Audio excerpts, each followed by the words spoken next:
Hundreds of Chicago's most powerful people are watching as Selene Vale, a woman ostracized by her family for 27 years, is publicly mocked by the man who once swore to marry her in front of the entire banquet hall. And instead of bowing her head again, she looks up at a man the city doesn't dare call by his name. What happens next changes everything, not just her life, but the entire map of Chicago's underground power. Like to support Selene and comment the name of the city you're watching. I want to know how far this story has gone. The ballroom existed 62 floors above street level, and on nights like this one, January hard and the lake wind coming off Michigan Avenue like something with teeth, the glass walls turned the city into a painting. Crystal chandeliers threw light across the ceiling in patterns that looked expensive enough to insure. The tablecloths were ivory silk. The champagne was French and cold, and served by young men in white jackets who had been trained to move without making sound. Selene Vale stood near the eastern window with a glass she hadn't touched in 40 minutes, watching her sister try on the rest of her life. Mira was 24 and luminous in the way that certain women are luminous when the world has never asked them to be anything other than beautiful. She wore ivory, deliberately, Selene noted, because Mira had always understood the language of occasion. And she was laughing at something Damian Cross had whispered against her temple while he slid a diamond ring onto her left hand that probably cost more than Selene's entire apartment and office combined. The applause rose around Selene like something she was standing inside without belonging to. She kept her face composed. 27 years of practice. You either learned composure or you learned to cry in parking garages. And Selene had done both until she decided one was more useful than the other. She held the champagne glass with both hands because her fingers needed something to do. She breathed through her nose slowly, 4 counts in, 4 counts out, the way she did before difficult client calls, and after her mother said things that required a few minutes alone in a bathroom to process. Damian Cross was 31 years old, broad-shouldered, dark-haired, and possessed of the particular confidence that accumulated in men who had never once been told no by anyone who mattered to them. His family was old Chicago money, waterfront developments, commercial real estate, the kind of political access that didn't require official titles. He wore a charcoal suit that probably cost $4,000 and shook hands with the ease of a man who understood that every handshake was a transaction. Selene had loved him for 2 years, not blindly, not without reservation, but genuinely, the way a person loves something they believe has real substance beneath the surface. The late-night conversations, the Sunday mornings, the way he'd held her face once after she cried about her mother and told her she deserved better than what her family gave her. She had believed him. That was the part she would spend a long time being unable to forgive herself for. 3 months ago, he stopped returning calls at his usual time. Then the calls got shorter. Then the excuses acquired a texture she recognized. Not guilt exactly, more like inconvenience, as if she had become a logistical problem he was managing toward a quiet resolution. She kept waiting for a conversation that never arrived, and when she finally pushed, he said the words that people like Damian Cross had perfected over generations of entitlement. Things have changed. I think you know that. She found out about Mira 2 weeks later through a mutual acquaintance who thought Selene already knew.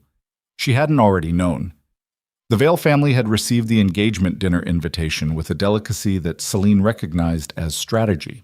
Her mother, Helena Vale, or Helena Song Vale by hyphen since the second marriage, though she rarely used the Korean name at events like this, called Selene on a Tuesday morning with the bright, careful voice she used when she needed something managed. "Of course you should come," her mother said. "It would look strange if you didn't. And you've always been so composed, Selene. You handle things well. You know you do." Composed. She had been turned into a virtue by people who needed her silence. Her stepfather, James Vale, had added nothing. He rarely did. He was a man who communicated primarily through the temperature of his expressions, and the temperature had been cooling toward Selene for so long she barely noticed it anymore.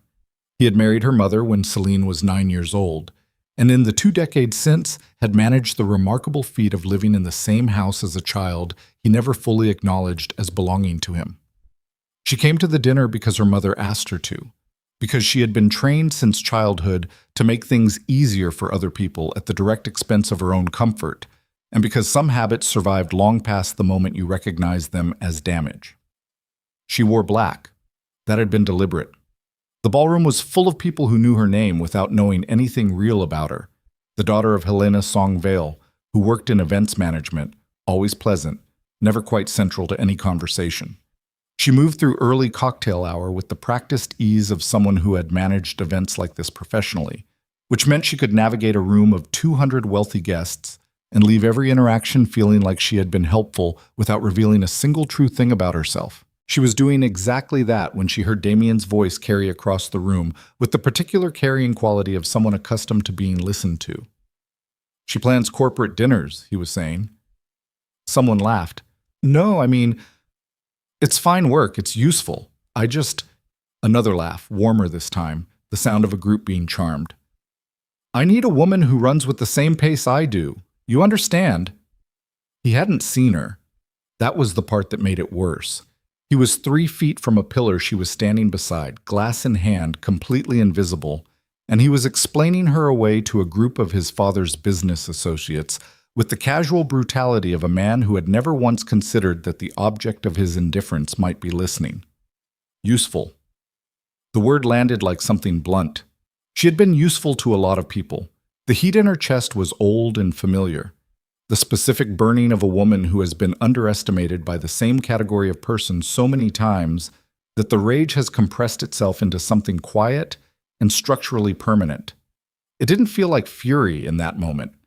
It felt like a door she had been holding shut from the inside for a very long time, and the latch finally gave. She looked across the ballroom.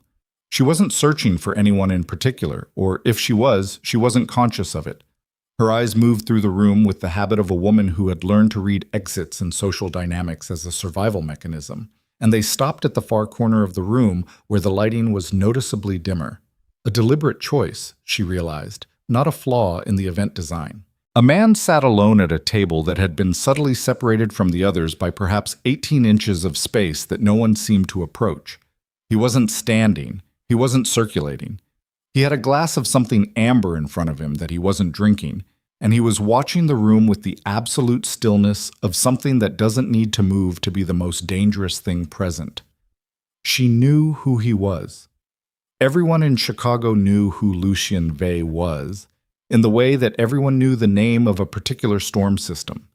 Not from personal experience necessarily, but from the understanding that the name meant something, and the something wasn't small. Real estate, finance, the kind of money that didn't attend galas but occasionally made exceptions. He was 40 years old, which she knew from a profile she'd read once in a business magazine. Black, lean in the way that suggested someone who stayed physically disciplined, not for aesthetics, but because he understood that the body was a tool. He wore a dark suit with no tie, and the particular ease of a man who had decided long ago that dress codes applied to other people. The whispers around him moved the same way whispers always moved around men like that, with a mixture of fear and desire and the particular human instinct toward proximity to power that people dressed up as admiration. She looked at him for 3 seconds. He looked back. She had no plan. That was the honest truth of what happened next, and she would spend many hours afterward examining it for some logic that never quite materialized. She wasn't calculating a strategy. She wasn't executing a design. She was 31 years old in a black dress in a room full of people who had been treating her like furniture for so long she had started to believe the characterization, and something ancient and exhausted and furious had finally decided it was done with reasonable behavior. "Is this seat taken?" she asked, and then she sat down across from Lucy and Vale, without waiting for his answer. Up close, he was different than photographs. Photographs caught the surface of him, the geometric quality of his face, the stillness, the way expensive fabric sat on a person who didn't need it to make them significant. What photographs hadn't caught was the quality of his attention. He looked at her the way a person looked at something they were genuinely trying to understand, and the attention had a weight to it that most people's didn't. "Yes," he said. She set her champagne glass down on the table. "I need a favor," she said. "And before you tell me you don't do favors for strangers, I want you to know that I'm having the single worst night of my adult life, and I'm fully prepared to ask this with absolutely no leverage and no reasonable expectation that you'll say yes." Selene Vale looked at her for a moment. "What kind of favor?" he said. "I need you to pretend to be my boyfriend for approximately the next 45 minutes. The silence between them lasted maybe 4 seconds. "Why?" he said. She looked across the room to where Damien was standing with his arm around Mira, both of them golden and laughing in the chandelier light, her mother watching from nearby with an expression of satisfied relief that Selene recognized as the face Helena wore when a social complication had been successfully resolved.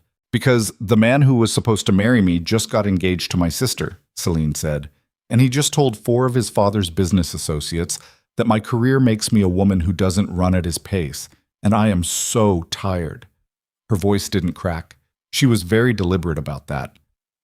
"I am so profoundly tired of being the woman in this family who accommodates everyone else's comfort at the expense of her own dignity, and I would like, for approximately 45 minutes, to not be that woman." Selene Vale looked at her for another moment. Then he said, "What's your name?" "Selene Vale." Something in his expression shifted in a way she couldn't fully read. Not surprise exactly, more like a calculation completing itself. "How long have you known Damien Cross?" he asked. 2 years. We ended 3 months ago. Apparently he started whatever this is while we were still—" She stopped, corrected herself. "It doesn't matter." "It matters," Lucian said with a flat certainty that wasn't comforting or condescending, simply factual. She looked at him. "Why do you care?" she asked. He didn't answer that directly. He picked up his glass and took a slow drink and looked out at the room the way he'd been looking at it before she sat down, with the patience of someone who was gathering information rather than passing time. "Cross's father is here," he said. "Victor Cross?" "Yes. He's at the head table." "Who arranged your seating?" The question was oddly specific. "My mother handled the RSVPs through the Cross family's event coordinator." "Why?" Lucian set his glass down. "You were seated at table 12. "Yes." "That table is directly in Victor Cross's sightline. You were placed where he could watch your reaction to the announcement." He said it the way someone stated a weather observation, not to be cruel, simply because it was true. "Someone wanted you visible tonight." The champagne glass felt cold in her hand. "That's a very cynical read," she said carefully. "Yes," he agreed. The room shifted around them. People moving toward the dance floor, a string quartet beginning something slow and European. Across the room, Damien was now accepting congratulations from a circle of older men. And even from 60 feet away, Selene could see the particular satisfaction in his posture, the ease of a man who had managed a complicated situation neatly. She felt Selene Vale stand up beside her. He reached down and placed one hand on the back of her chair, not touching her, simply present in a way that changed the architecture of the space around them. And when he spoke, his voice was quiet and entirely certain. "My name is Lucienne," he said. "We've been together for 5 months. We met through a mutual real estate contact in October. You keep your own apartment because you value independence, and I respect that. I do not answer questions about my work at social events. Neither do you." Selene looked up at him. "You're agreeing?" she said. "I'm establishing parameters," he said. He extended his hand. She looked at it for 1 second. This decision, this door, this thing she absolutely could not take back. And then she took it. The moment Selene's hand was in his, Selene Vale turned toward the room, and the room noticed. That was the only way she could describe what happened in the next 15 seconds. The room noticed, the way a room notices a sudden drop in temperature or the moment the music changes key. Conversation stuttered, eyes moved. The string quartet continued, but the people around the quartet did not. Victor Cross looked up from the head table. Damien looked up from the circle of congratulatory men. Her mother looked up with an expression Selene had never seen on Helena's face before. Something very close to fear dressed in confusion. And then Damien said something to the man beside him that Selene couldn't hear, something with her name in it, she was certain. And the tone of it was sharp with an edge she recognized as the specific sharpness of a man who had decided he owned something he had previously discarded. He started crossing the room. Lucienne didn't move. He stood with his hand covering hers on the back of her chair, and watched Damien Cross approach with the absolute patience of someone who had been expecting this particular piece to move for some time. Selene. Damien arrived with the controlled anger of a man trying very hard to appear merely curious. I didn't know you were bringing... You announced my sister's engagement without telling me, Selene said. Her voice was level. She had no idea where the levelness came from, but she was grateful for it. I think we're past the point of coordinating our guest lists. I'm Lucien Vale, Lucien said, and extended his free hand to Damien with the relaxed confidence of a man introducing himself at a business lunch. Congratulations on the engagement. Damien Cross had the social training of a man raised to maintain composure in adversarial situations. But something in the way Lucien said those 4 words, the particular calm of it, the absolute absence of anything that resembled deference, made Damien's jaw tighten in a way that was very small and very telling. Vey, Damien said, I wasn't aware Selene knew you.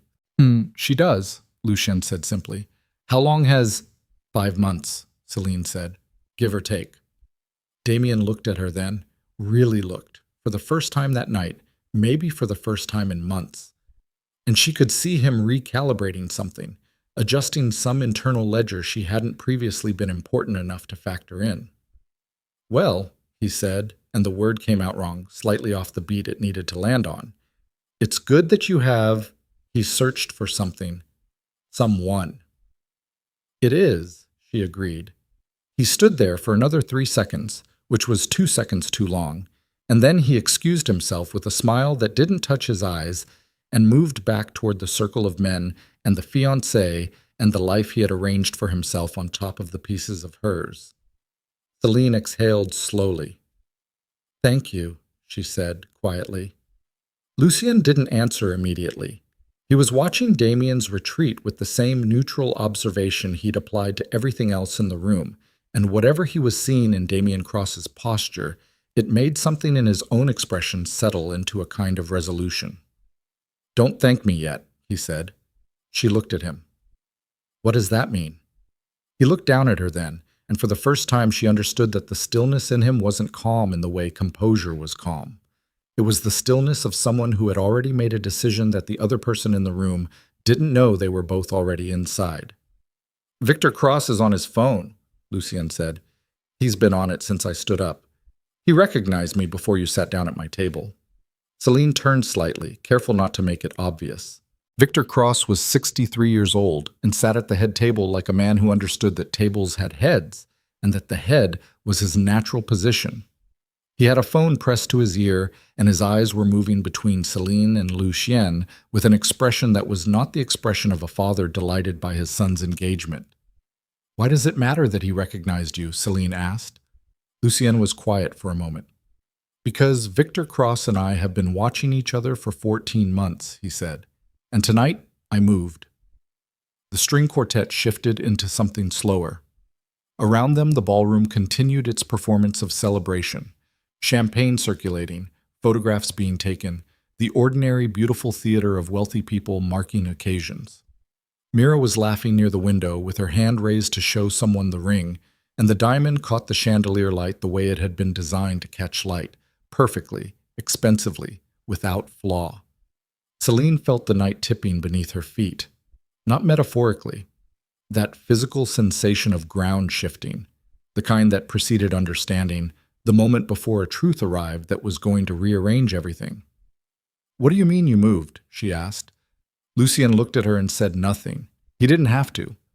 Something in the geometry of the evening had already changed. His hand still resting on the back of her chair, Victor Cross watching from across the room with eyes that had gone from confusion to calculation, Damien's jaw still tight from 30 feet away. She had walked into this room as furniture. She was no longer furniture. What she was instead, she didn't yet know. But the ground was different under her feet, and the air in the ballroom had changed temperature around her, and Lucien Vey was watching the room with the particular vigilance of a man who had just opened a door he intended to walk through, and he had brought her with him. Her phone vibrated. She looked down. A message from an unknown number, 3 words, no punctuation. Leave with him. She looked up. Across the room, Victor Cross had put his phone away. He was watching her with a smile that had nothing warm in it. Lucien's hand moved from the chair back to her shoulder. One deliberate, visible contact, the kind that carried meaning across a crowded room, and he leaned slightly toward her ear. "We're leaving in 4 minutes," he said quietly. "Whatever you decide after we walk out of here, that's yours to decide. But right now, the safest thing in this building is staying next to me." Selene looked at the message again, then at Victor Cross, then at her mother across the room, who had been watching all of this with an expression that had moved past fear into something that looked very much like recognition, as if Helena Vale had spent years waiting for a particular shoe to drop and had just heard the sound. 4 minutes. Selene set the champagne glass down on the table and stood up. "All right," she said. She didn't look at Damien on the way out. She didn't look at Mira. She kept her eyes forward and her spine straight, and she walked out of that ballroom beside a man she had known for less than an hour, into something she didn't have a name for yet, while 60 floors below them, Chicago lay dark and bright and indifferent under a January sky that wasn't finished with its rain. The elevator closed behind them. Lucian's security, 2 men she hadn't consciously noticed earlier but who had apparently been present the entire time, materialized from somewhere near the service corridor and took positions flanking the elevator doors without being asked. The lobby appeared in descending numbers above the door. Selene stared at the brass panel and said, "You knew who I was before I sat down." It wasn't a question. Lucian stood with his hands in his jacket pockets and looked at the same panel. The elevator descended. He didn't answer. And the silence that lived in that elevator for the next 60 floors was the most honest thing that had passed between them all night. The car was black and long and moved through the January streets of Chicago with the quiet authority of something that didn't need to announce itself. Selene sat in the back seat with 6 inches of leather between her and Selene Vale and watched the city slide past the window in streaks of amber and white. Streetlights, storefronts, the occasional red pulse of a traffic signal cutting through the rain. Nobody spoke for 4 blocks. The 2 security men rode in the front. The one in the passenger seat had a neck like a structural column and hadn't looked back once. The driver navigated with the deliberate patience of someone who had been trained to drive this particular kind of car in this particular kind of silence. Selene's hands were in her lap. She was aware of them in the way you became aware of your hands when you needed them to do something, and there was nothing available to do. She looked at the rain on the window and thought about the text message, "Leave with him," from the unknown number, and the way Victor Cross had watched her across the ballroom with that smile that wasn't a smile. "You're not going to explain," she said. "Not yet," Lucien said. "That's not acceptable. It's what's available right now." She turned to look at him. He was watching the street ahead through the windshield, leaning slightly forward with his elbows on his knees, and in the passing light she could see the quality of his concentration. It wasn't avoidance, it was prioritization, the way a person looked when they were running multiple calculations simultaneously and didn't have bandwidth for social management. "Someone sent me a message on a number I don't recognize," she said. 3 words. "Leave with him." Victor Cross was watching me when I read it. "I know." You know which part?" "Both parts." The car moved through an intersection. Rain sheeted across the windshield and the wipers cleared it in 2 sweeps, and it came back. "Then you need to explain both parts," Selene said, "or I need you to stop this car and let me out." Lucien looked at her then, not quickly. He turned with the particular deliberateness of someone who had decided to give a thing their full attention, and when his eyes found hers in the dim interior of the car, she felt the weight of the attention land on her the same way it had in the ballroom, like something that had mass. "If I let you out here," he said, "you'll go home, and tomorrow morning Victor Cross will know your home address, your office location, your mother's address, and your weekly schedule. He already knows most of those things. He will use them." Her jaw tightened. "Why would he care about me? I'm nobody to Victor Cross."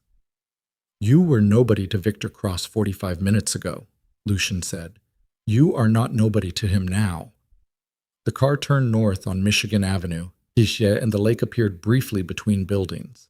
Black water, no horizon, the kind of darkness that made the city feel like something built on the edge of nothing. Then buildings closed over it again, and it was gone. "Because of you," Selene said. Not a question. "Because of me," he confirmed. She looked at her hands. They were steady. She was mildly surprised by that. You need to tell me what's actually happening, she said. Not the version where you protect me from information for my own comfort. The real version. A long beat. The Cross family has been running laundered money through their waterfront development projects for 9 years, Lucien said. Offshore accounts structured through 3 shell entities, 2 of which are registered in names that don't exist. Victor Cross has 3 sitting judges, 1 state senator, and a significant portion of the city's commercial zoning board, on arrangements that would end careers if they surfaced. I have been building a documentation case against all of it for 14 months. Selene absorbed this. And Damien, she asked, knows enough to be complicit, probably doesn't know everything. Victor keeps his son functional, not informed. My stepfather, she said slowly, James Vale. Something in Lucien's expression confirmed what she already suspected before he answered. He tied himself to a cross-development project 18 months ago, a waterfront conversion on the south side. The financing structure has his signature on documents that, Lucien paused, choosing the word with precision, would concern federal investigators. The rain got heavier. She could hear it now, drumming against the roof of the car in a frequency that was almost language. He didn't know what he was signing, she said. She wasn't defending James Vale. She was simply trying to establish the facts. Possibly, it doesn't change what he signed. She sat with that for a moment. James Vale, who had spent 20 years treating her like temporary furniture, was tangled in something that was apparently serious enough for Lucien Vale to spend 14 months building a case. Her mother, who had spent those same 20 years making sure Selene understood her place in the family hierarchy, had apparently positioned that family inside something that could consume all of them. And you chose tonight to move, she said. Victor forced the timeline, Lucien said. The engagement announcement was a consolidation move. He was publicly binding the Cross family to the Vale family at a moment when my investigation is close enough to completion that he needed more insulation.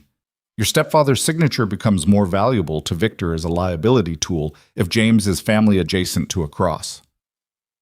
Selene understood the architecture of it. She was good at architecture. It was what she did professionally. She read the structure of events and understood what each element was intended to accomplish. She had been a variable in someone else's design. Again. So when I sat down at your table, she said carefully, yes. You knew exactly who I was. Yes.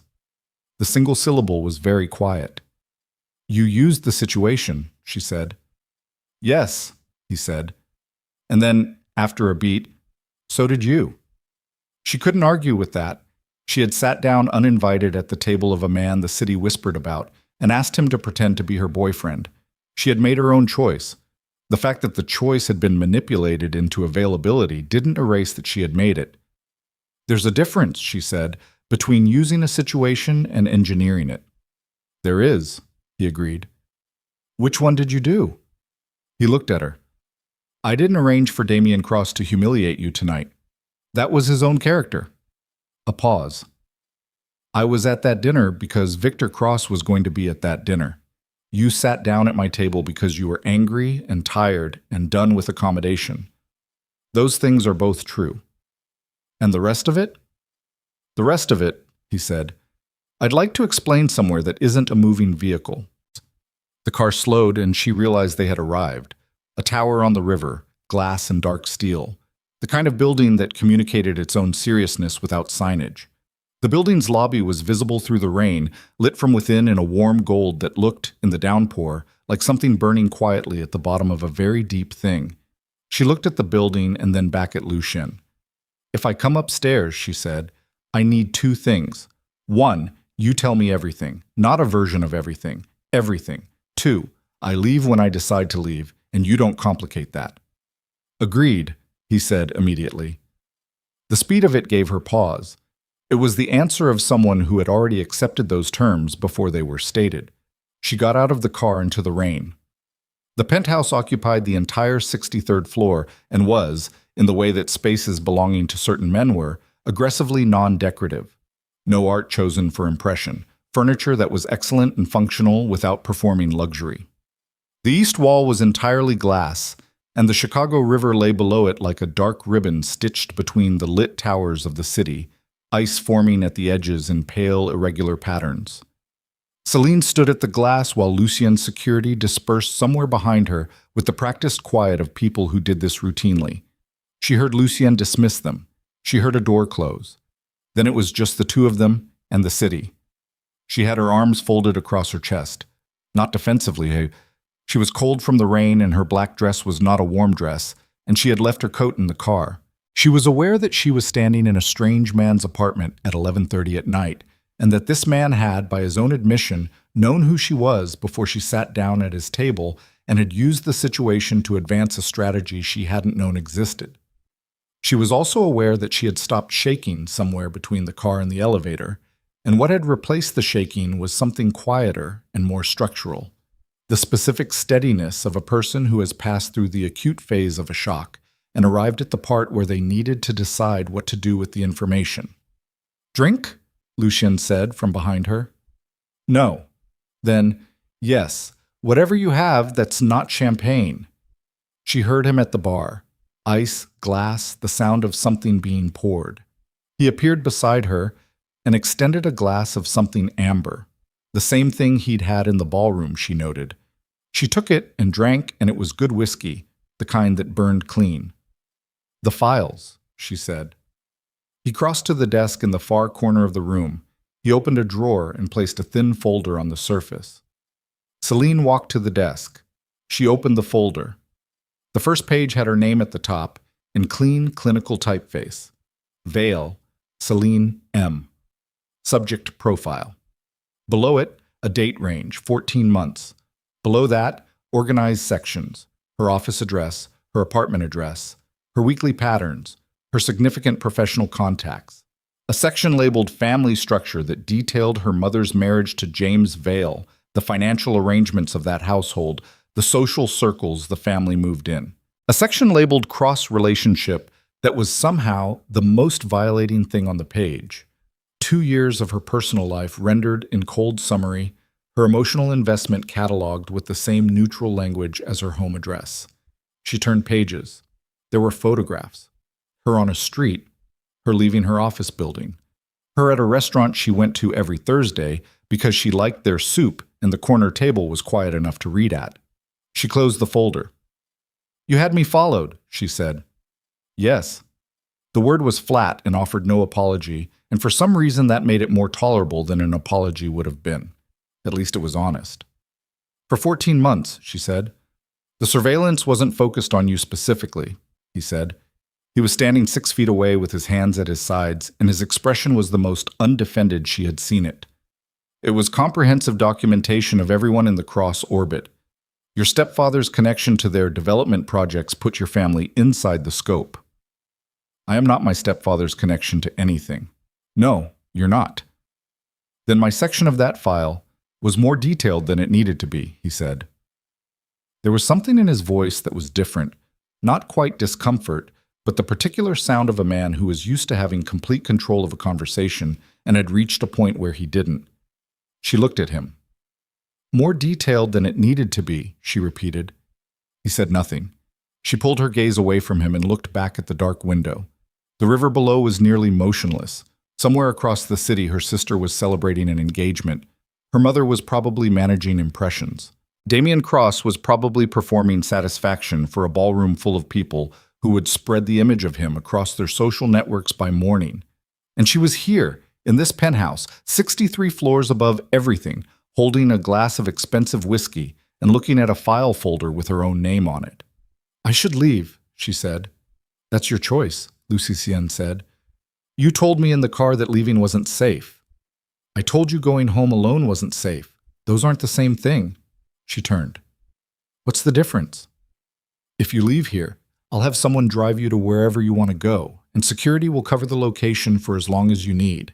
You don't have to stay in this building, but you should understand that as of tonight, Victor Cross knows that you've been publicly positioned next to me, which means he's going to spend the next 12 hours deciding what use that is to him. He will make contact. When he does, it will be dressed as something it isn't." "He already made contact," she said. "That text message." Lucien was very still for a moment. Show me, he said. She took out her phone and held it out. He looked at the screen, leave with him, unknown number, and his jaw did something small and tight. That wasn't Victor, he said. How do you know? Because Victor doesn't work that way. Victor Cross is a man who arranges for things to happen through intermediaries. He doesn't send anonymous text messages. That, he looked at the number, is someone else. Who? I don't know yet. The heating system clicked somewhere in the building. Outside, the rain had moved from heavy to relentless, the kind of January rain that couldn't decide if it wanted to be snow and compromised by being both at once, leaving the streets below a black mirror scattered with light. You said tonight that you moved, she said. You said Victor forced the timeline. Yes. What does that mean in terms of what happens next? For your case? Lucien set his own glass down on the desk beside the folder. I have enough documentation to move the case to federal level within 6 weeks, he said.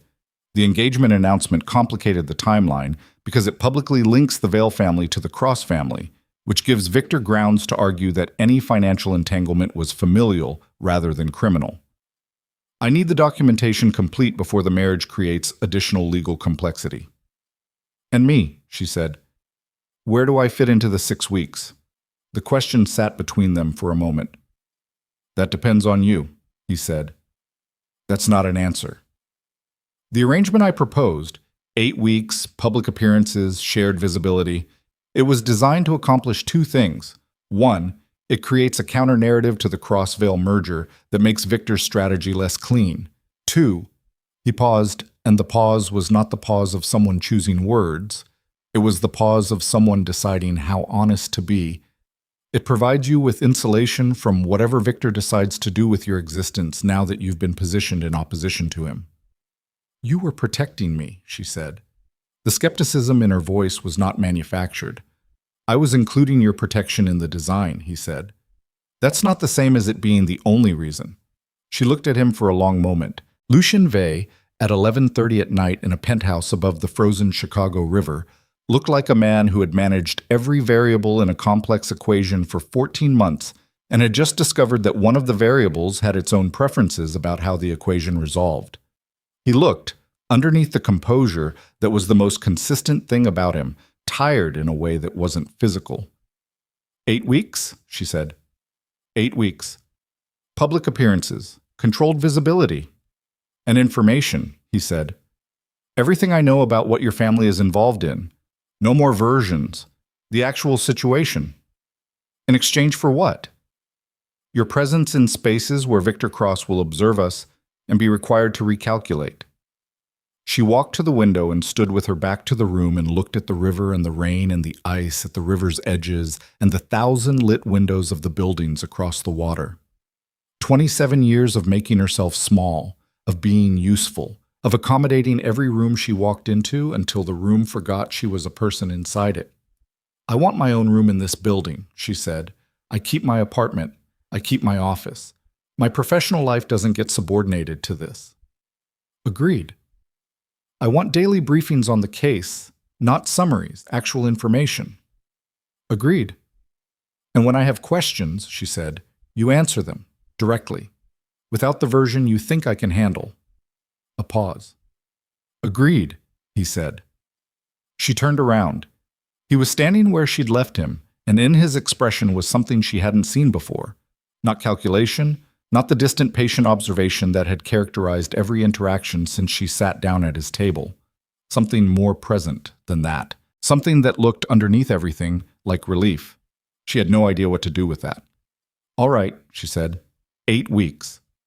The next morning arrived gray and cold, and Selene woke in a room that wasn't hers, on sheets that were better than hers, and spent 45 seconds reminding herself of the sequence of decisions that had produced this location before she got up.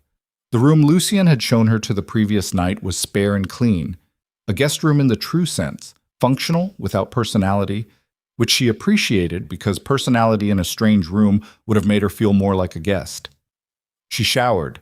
Her dress from the previous night was draped over the back of a chair where she'd left it, black silk that still smelled faintly of someone else's cigarette smoke from the ballroom. She had nothing else to wear. That was a practical problem she filed under later. She found a robe behind the bathroom door, white, hotel quality, untouched, and put it on and walked out into the main room. Lucien was already at the desk. 6 in the morning, and he was already at the desk with coffee and a laptop open in the same dark suit jacket, which made her wonder if he'd slept at all. He looked up when she came in without expression. "Coffee," he said, and nodded toward the kitchen. She helped herself. The kitchen was organized with the specific precision of someone who used it seriously. Good equipment, functional arrangement, nothing performative. She drank the coffee black because the coffee was good enough for black, and stood at the kitchen island looking at him across the room. "Your mother called your phone 4 times this morning," he said, "between 5:15 and 5:50. Selene looked at her phone on the counter. She had silenced it before sleeping. 4 missed calls, Selene Vale, and 2 text messages from a number she recognized as her stepfather's. She read the texts. The first said, "Selene, we need to talk today. Please call." The second said, "This is James. Please call your mother. It's important." James Vale had not texted her in 2 years. Before that, he had texted her twice in 5 years, both times logistics about holiday arrangements. "What do you think he wants?" she asked. "I think Victor Cross made a phone call last night," Lucius said, "and your stepfather received it."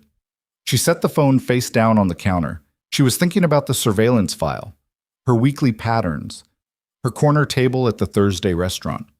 2 years of her relationship with Damien indexed in cold clinical language. 14 months of her ordinary life rendered as strategic data. The anger was there, beneath the morning coffee, beneath the practical competence she was applying to the situation. It had been there since she opened the folder, but she had set it aside because anger in the first hour of an unfamiliar situation was a liability, and she knew that much about herself. Now in the morning light with her mother's missed calls on the screen, it was still there, and she let herself feel the full weight of it for a moment before setting it aside again. Later. She would do something with it later. "Tell me about the text message from last night," she said. "The unknown number. Have you found anything?" Lucien turned the laptop toward her. On the screen was a reverse search result that meant nothing to her. A carrier, a registered city, a phone that, according to the result, was a prepaid. "Dead end?" she said. "Temporarily," he said.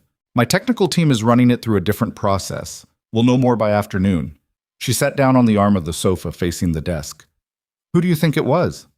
He was quiet for a moment. "There are people adjacent to the Cross operation who have their own interests in how this resolves.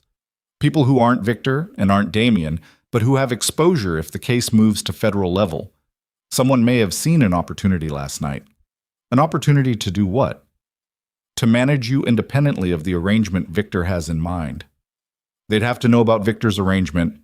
"Yes," he said. "They would." That sat between them for a moment, the implication of it, that somewhere in the overlap between Lucien's world and Victor Cross's world, there was a third variable with its own agenda and enough access to have sent that text message within minutes of the ballroom scene. Selene's phone lit up. Not a call this time. A message. She flipped it over. It was her mother, Selene. "I don't know what you're doing or who that man is, but your stepfather has been on the phone since midnight, and he won't tell me anything, and I am frightened. Please come home, please." She stared at the message. Selene Vale had not used the word frightened in a message to Selene in Selene's entire adult memory.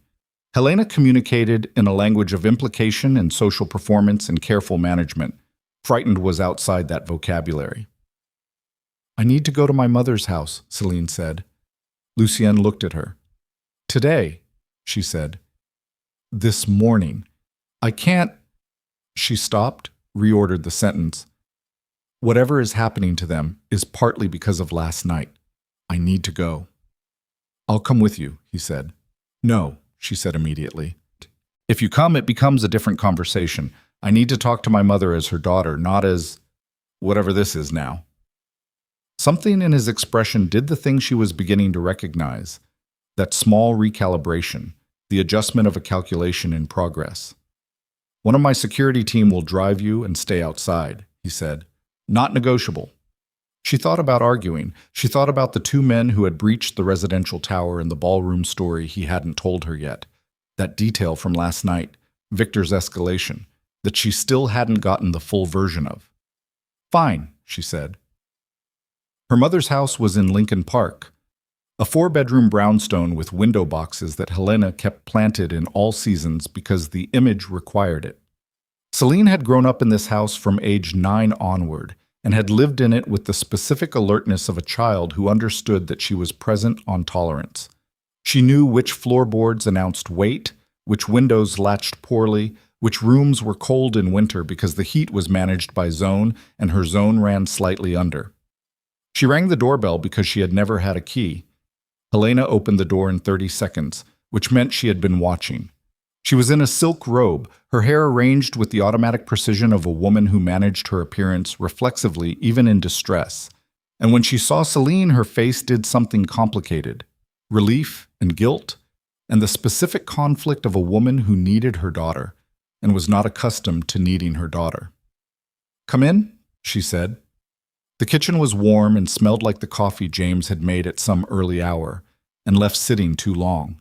Helena sat across from Selene at the marble island with both hands around a mug she wasn't drinking from and told her, in the careful sentences of someone who had been rehearsing them since midnight, that Victor Cross had called James at 11:45 the previous night. "What did he say?" Selene asked. "James won't tell me exactly." Helena's jaw was tight. "He says it was about the Southside project, that Victor had concerns. About the financing structure." "Concerns," Selene said. "That's what he said." Helena looked up. "Selene, that man at the dinner last night, Selene Vale. How long have you—" "That's not the conversation we're having right now." "He is not a safe person to be near," Helena said, and her voice dropped into the register Selene associated with her mother's genuine fear, which appeared rarely and was distinguishable from performed concern by its total absence of self-management. "I have heard things about him. People say things about everyone with that much money," Selene said. "This is different." "Mom," the word came out harder than she'd intended.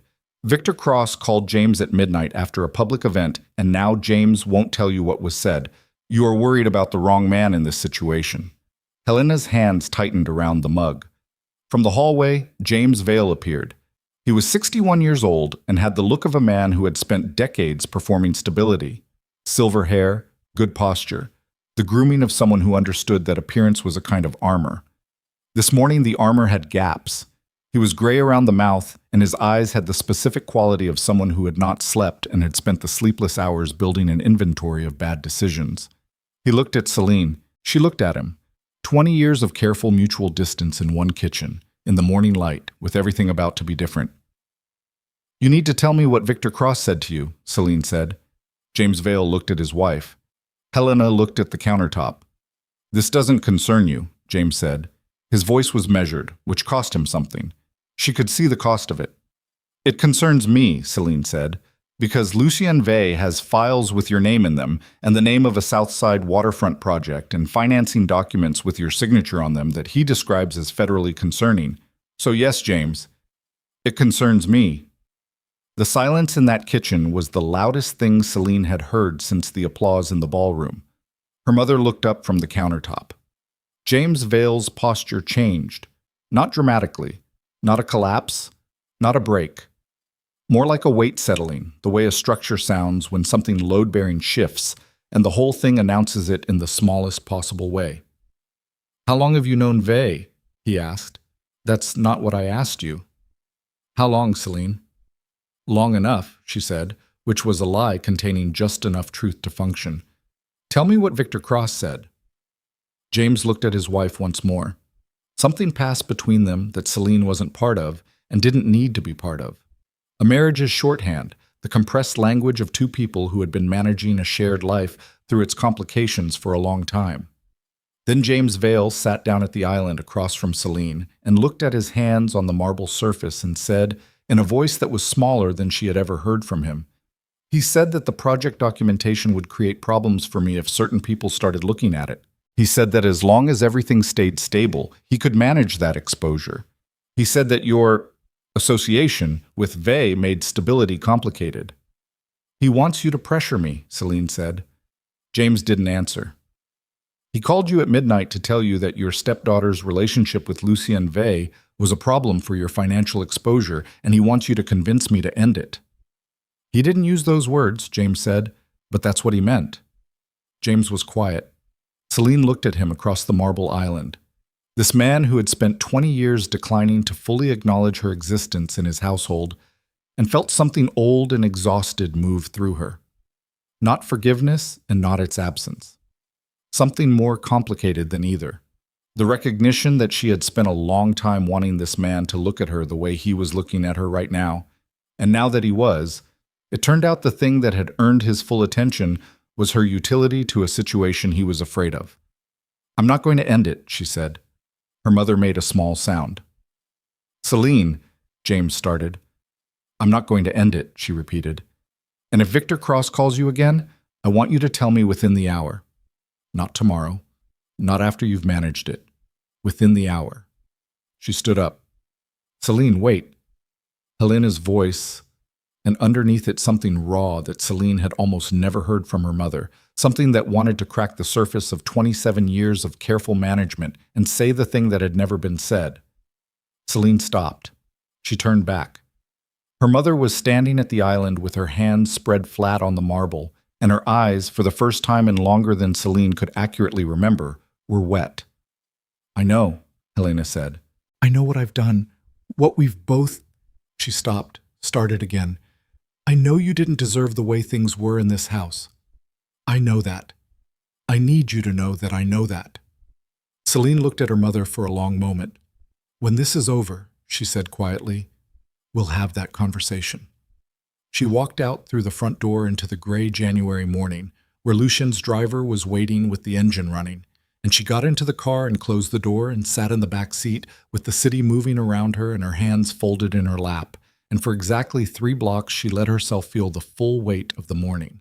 Her mother's wet eyes, James's smaller voice, Victor Cross's midnight phone call, the file folder with her name on it, and then she put it away. Her phone rang. Unknown number. Not the same number as last night, a different one. She answered, a voice she didn't recognize, male, careful, precise. Ms. Vale, we haven't been introduced, but we have a mutual problem, and I think you should hear what I know before Lucien Vey decides how much of the truth you're allowed to have. Her hand tightened on the phone. Who is this? She said. Someone who has been inside Lucien's organization for 18 months, the voice said. Someone who knows that the surveillance file you found last night isn't the only file with your name in it. There's a second one, Ms. Vale. And what's in it will change what you... The car was still moving when the voice on the phone said the word second file, and Selene's entire nervous system went quiet in the way that the body went quiet when it was deciding whether what it had just received was a threat or information. She kept her voice level. I'm listening, she said. Not on this line, the voice said. I need 15 minutes, in person. There's a coffee shop on West Kinsey called Hartwell's, the one with the green awning. Can you be there in 20 minutes? I don't know you, she said. I don't know how you got this number. I'm not meeting a stranger in a coffee shop because a phone call told me to. Your number is in Lucien's operational files, the voice said, with a patience that suggested he had anticipated this response. Which is how I got it. My name is Garrett Fenn. Until 3 weeks ago, I ran technology infrastructure for Vey Capital Group. I was terminated for accessing files I wasn't authorized to access. A pause. The files were about you. The driver's eyes moved to the rearview mirror briefly and then back to the road. What's in them? Selene said. Not on this line, Garrett Fenn said again. 20 minutes. Hartwell's. Come alone or don't come. But if you don't come, you'll spend the next 8 weeks building something on a foundation you don't fully understand, and when it cracks, it will crack under you. The line went dead.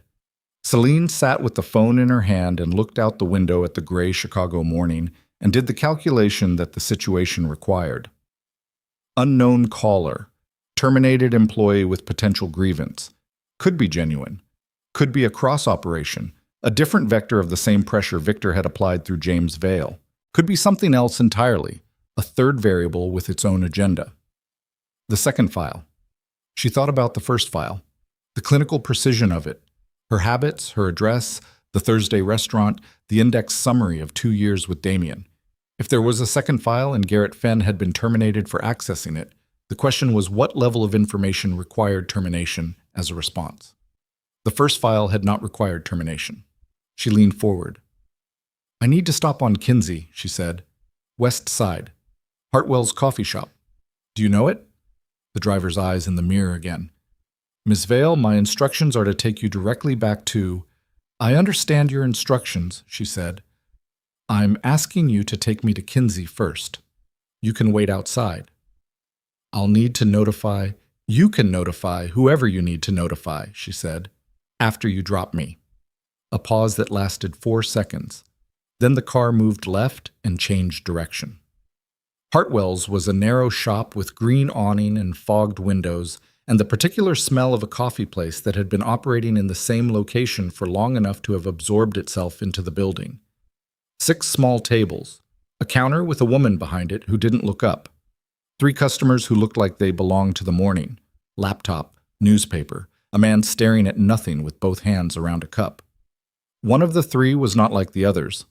He was sitting at the back table against the wall with his coat still on and his hands visible on the surface, and he was watching the door with the focused attention of someone who had been rehearsing this meeting since before Selene knew it was happening. Mid-30s, medium build, the kind of face that was unremarkable in the precise way that people who worked in technical operations sometimes cultivated.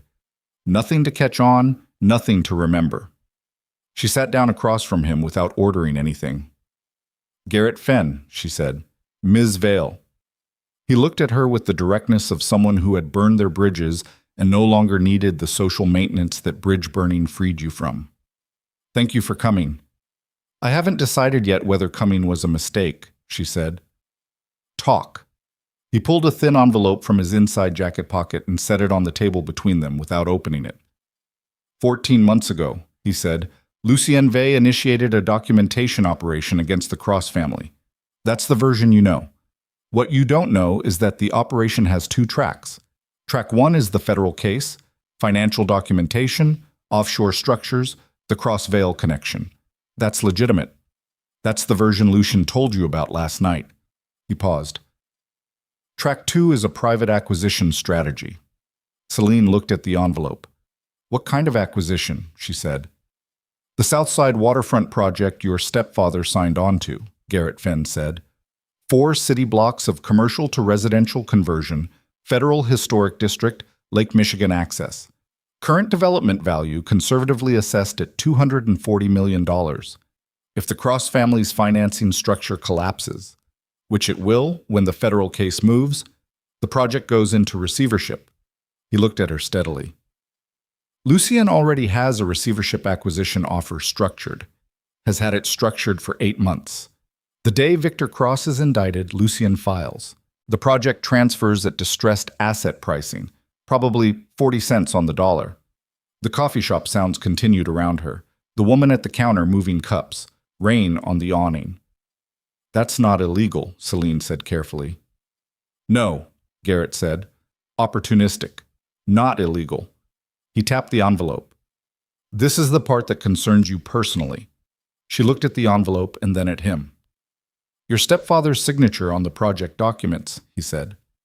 "James Vale's exposure in the financing structure. Lucian described it to you as federally concerning. That's accurate.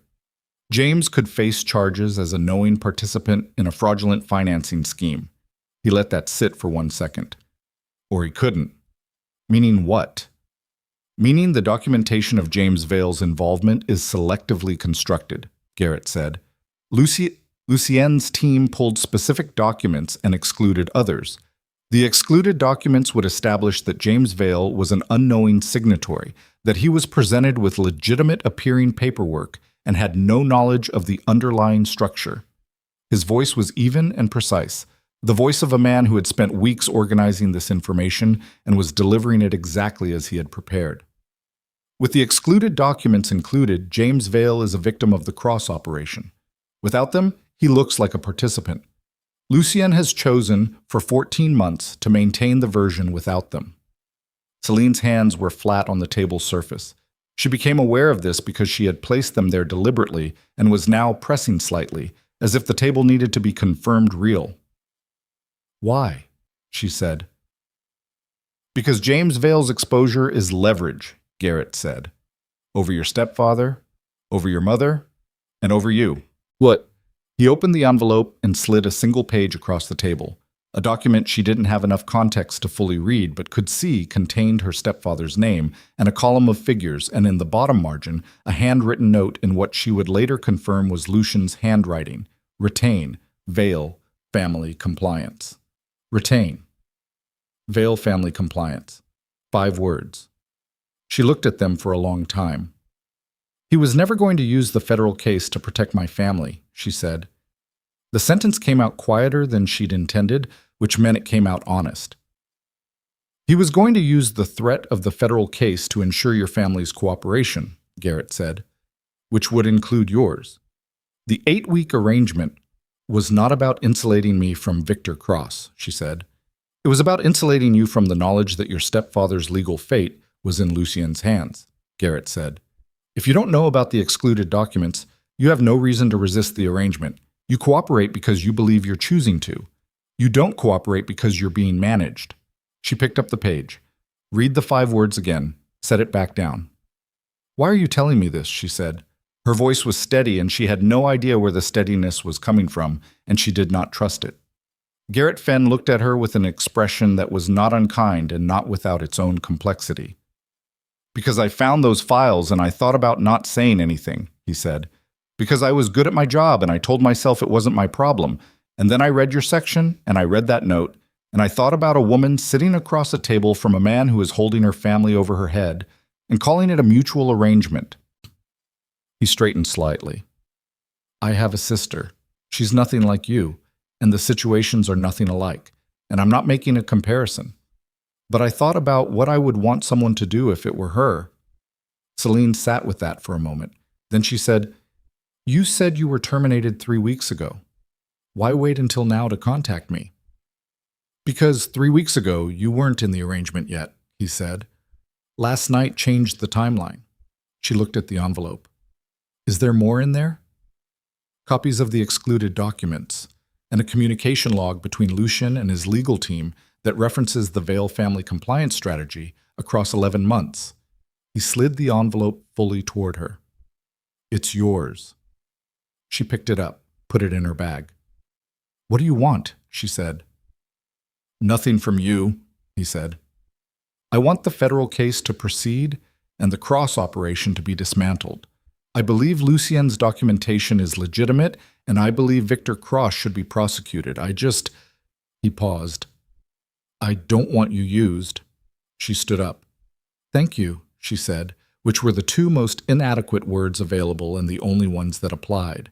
She walked out of Hartwell's into the gray morning with the envelope in her bag and Lucien's driver across the street, watching her from behind the windshield, and she stood on the sidewalk for a moment with the rain starting again and thought about the handwritten note, "Retain, Vale family compliance," in the margin of a document that had been produced 14 months ago, before she had ever sat down at Lucien Vale's table, before she had ever asked him for 45 minutes of performance. He had been holding her family before she even knew he was in the room. The driver pulled around. She got in and said, "Take me back to the building." The ride back was 11 minutes. She spent 10 of them with the envelope in her lap and her hands folded on top of it, and her eyes on the rain-slicked street and her mind doing the thing it did under pressure. Not panicking, not shutting down, but moving through the information with the systematic precision of someone who managed complex events for a living and understood that the only useful response to a structural problem was an accurate assessment of the structure. Lucien had a federal case that was legitimate. Lucien also had a private acquisition strategy that would make him significantly wealthier the day Victor Cross was indicted. Lucien had documentation of her stepfather's involvement that was selectively constructed to maximize leverage. Lucien had, in his own handwriting, identified her family as a compliance asset, and Lucien had looked at her across the penthouse last night with an expression she had described to herself as something underneath the composure, something more present than calculation, something that looked like relief. She had not known what to do with that expression then. She still didn't, but she understood now that she had been operated on by an extremely sophisticated person and that her anger about it needed to be functional rather than consuming, because if she walked into that building and across that penthouse floor in the full heat of what she was currently feeling, she would lose every advantage the information gave her. The car stopped. She went upstairs. Lucien was where she had left him, at the desk, laptop open, coffee replaced with a fresh cup. And he looked up when she came through the door with the expression of a man who had noted the elapsed time and drawn preliminary conclusions about it. "You didn't go directly back," he said. "No," she said. She set the envelope on the desk in front of him. He looked at it. He looked at her. In the several seconds that followed, she watched him perform a calculation she couldn't fully read, his face doing the smallest possible version of the thing faces did when a variable behaved unexpectedly. He didn't open the envelope. "Where did you get this?" he said. "Garrett Fenn," she said. "West Kinsey. He called me from an unknown number in the car." Something moved through Lucian's expression, not surprise, something more specific than surprise, the look of a man who had identified the weak point in a system and was now watching the confirmation of its failure arrive. "He was terminated 3 weeks ago," Lucian said. "I know. He told me." "What did he tell you?" "Everything," she said. "The second file, the excluded documents, the acquisition strategy, the compliance note." She kept her hands still at her sides and her voice at the same controlled register and looked at him across the desk surface. "I'd like to know which parts aren't true." Lucian sat back in the desk chair. He put both hands on the armrests in a gesture that was the closest thing to open posture she had seen from him, and he looked at her with an expression that was entirely undefended in a way that was worse, somehow, than defensiveness would have been. "None of it is untrue," he said. The words landed in the room and stayed there. She had expected more. A qualifier, a counter-context, some version of it's more complicated than that. The flat acknowledgement was so clean it took a moment to process. "None of it," she said. "No. You've been holding my stepfather's legal exposure for 14 months as a management tool." "Yes." "The documents that would clear him exist," he said, "and have existed since the initial documentation pull." "Yes." "And last night," she said, and her voice did something small and involuntary that she brought back under control immediately.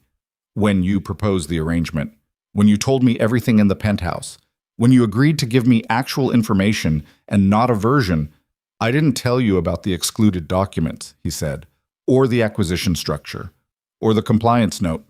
"No," she said. "You didn't." She looked at him. He looked back. "Why?" she said. Lucien was quiet for a moment that was not evasion. It was a man who was assembling an honest answer and taking the time it required. "Because the excluded documents are the sharpest leverage I have against your family's cooperation," he said. "And when I started the operation, your family's cooperation was an asset I intended to use.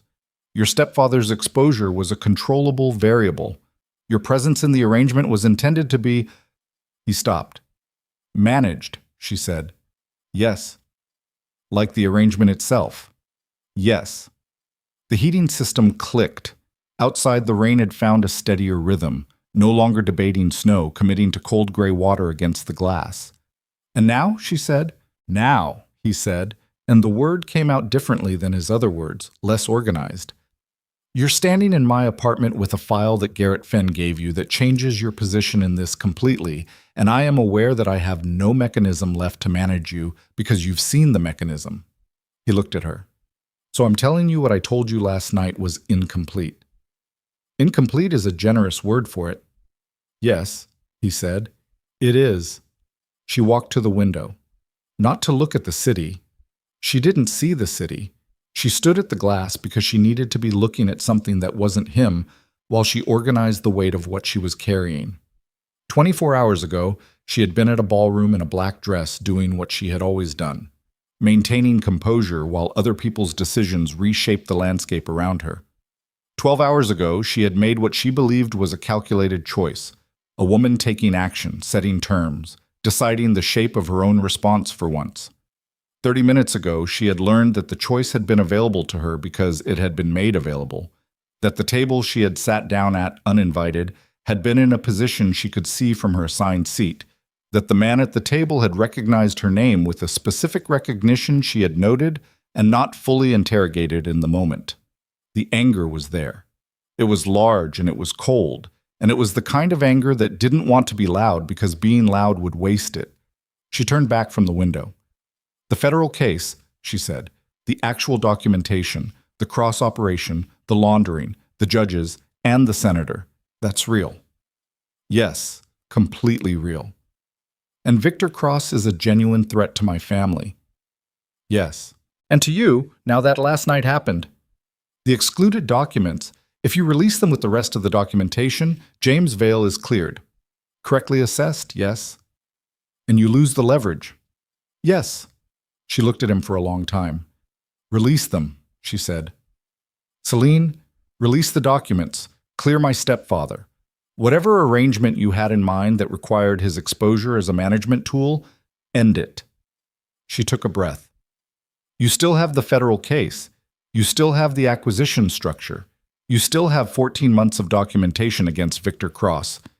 You don't need my family's fear to make any of that work. He was quiet. You lose the compliance asset, she said. I know. I understand what I'm asking you to give up, but I am not going to stand in this building and be a willing participant in something that is holding my family's legal fate as a controllable variable, even if they don't know it, even if they've never given me adequate reason to protect them. Her voice did the small involuntary thing again. I'm not going to be that person. That's not negotiable. Lucienne sat at the desk and looked at her with an expression that she couldn't fully name. It was not what she expected, which was resistance or recalculation or the specific blankness of a man retreating into operational mode. It was something more complicated than any of those. All right, he said. The simplicity of it startled her. You'll release them, she said. Today, he said. I'll have my legal team package them with the federal documentation. James Vale is cleared in the official record. She absorbed this. Why? She said. You're giving up real leverage. Why agree? He looked at her across the desk, and the distance between them was very precisely the distance of two people who had not yet decided what to do with each other. And he said, because you're right that I don't need it, and because... A pause that cost him something. Because the version of this I want to get to doesn't require holding your family over your head to keep you in the room. She didn't know what to do with that either. She picked up her bag from the chair. I need to go to my own apartment, she said. I need clothes that aren't a ball gown. I need my laptop. I need a few hours that aren't inside someone else's building. Understood. I'm not ending the arrangement, she said, which surprised her slightly as she said it, because she hadn't fully decided that until the sentence was already leaving her mouth. I'm not doing it because you explained yourself adequately. I'm doing it because Victor Cross is a real problem, and because the federal case is real, and because I have a stake in how it resolves now, whether I want to or not. She looked at him. But the terms are different. What terms? No more withheld information, not incomplete versions, not operational selectivity. If something in your files touches my life, I see it. Everything. Agreed. And the compliance note, she said, the one with my family's name on it. I want it destroyed, not archived, not filed, gone. He held her gaze for a moment. Done, he said. She walked to the door. I'll be back by 4, she said. She was in the elevator when her phone rang. Not an unknown number this time. Garrett Fenn's number, the one he'd called from, which meant he wanted her to be able to reach him back. She answered. Are you out of the building? He said. In the elevator. Why? Because 20 minutes ago, 2 men entered the lobby of Vay's building asking for you by name, Garrett said. I've been watching the building since you went in. They came in through the main entrance, spoke to security for approximately 90 seconds, and were escorted out. But they didn't go far. There's a black SUV on the north side of the building that's been stationary for 40 minutes. Celine's hand tightened on the phone. Who are they? She said. I don't know for certain, Garrett said. But the SUV is registered to a shell company that my research connects to a Cross subsidiary, which means Victor Cross didn't wait 12 hours. He moved this morning. The elevator reached the lobby. The doors opened. The security desk was directly ahead. Two of Lucien's men, both looking toward her with expressions that had the specific alertness of people who had just received new information about a situation. One of them raised his hand slightly, the universal gesture of "stay there." She stayed there. Behind her, the elevator doors closed. Ahead of her, the security man was speaking into his earpiece with his eyes on the lobby entrance, and through the glass front of the building she could see the street in the rain, and at the edge of the frame, barely visible at the corner, the dark shape of an SUV sitting with its engine on. Her phone buzzed. A message from Lucien, upstairs. "Do not exit the building. Come back up, now." She stood in the lobby with the envelope in her bag and the compliance note already in process of being destroyed and her family's legal fate being restructured 63 floors above her, and two men outside in a Cross vehicle who had come to the building asking for her by name. And she understood with complete clarity that the last 12 hours had moved her from a variable in someone else's operation to a target in someone else's war, and that the woman who had stood at a ballroom window last night, maintaining composure while the room applauded, was not a woman who existed anymore. That woman had been replaced, somewhere between the folder with her name on it and the handwritten compliance note and the 5 words that had changed the foundation of everything, by someone who was still learning her own edges. She turned back to the elevator and pressed the button. The lobby doors opened behind her. Not the front doors. The service entrance on the east wall, the one she had noted on the way in as the kind of door that existed in every large building and that nobody who was supposed to be in the building used. One of the security men moved immediately, hand going to his jacket, a figure in the doorway, not a Cross operative, not a man in a black SUV, but something she hadn't anticipated, someone she recognized, someone she had not expected to see in this building under any circumstances. Stepped into the lobby with both hands visible and an expression that combined fear and determination in a way Selene had not seen on this particular face before. Her sister Mira said, "I need to talk to you. I've known about the files for 3." Mira Vale had never looked small before. That was the first thing Selene registered, not the fear in her sister's face, not the fact that she was standing in the service entrance of Lucien Vale's building at 9 in the morning, with her engagement ring still on her left hand and her coat misbuttoned by 1 notch. It was the smallness. Mira, who had moved through every room of their shared childhood like a person who understood that rooms existed for her benefit, was standing in this lobby with her shoulders drawn in and her eyes doing something Selene had never seen them do, asking for something. The security man had his hand still inside his jacket. Selene raised 2 fingers. "Wait." And he held. "How did you get here?" Selene said. "Cab," Mira said. "I came in the back because there are men outside."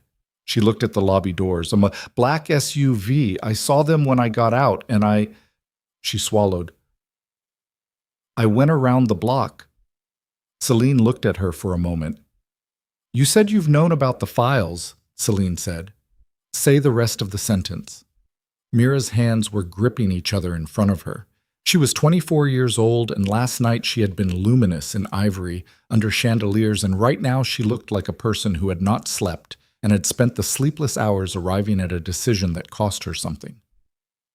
"Not here," Mira said. "Please." Selene's phone was already showing a message from Lucien. Lobby cameras show a second individual. "Who?" She typed back. "My sister. Bring her up." Then she corrected it. "I'm bringing her up." She crossed to Mira and said quietly, "Walk with me." And they went to the elevator together while the security man watched with the particular professional neutrality of someone paid not to have opinions about the people he protected. In the elevator, neither of them spoke. Mira looked at the floor numbers ascending. Selene looked at the side of her sister's face, the fine bone structure that came from their mother's side, the one feature Selene and Mira actually shared. Though on Mira it had always presented as delicacy, and on Selene it had always presented as severity. Different readings of the same material. The elevator opened.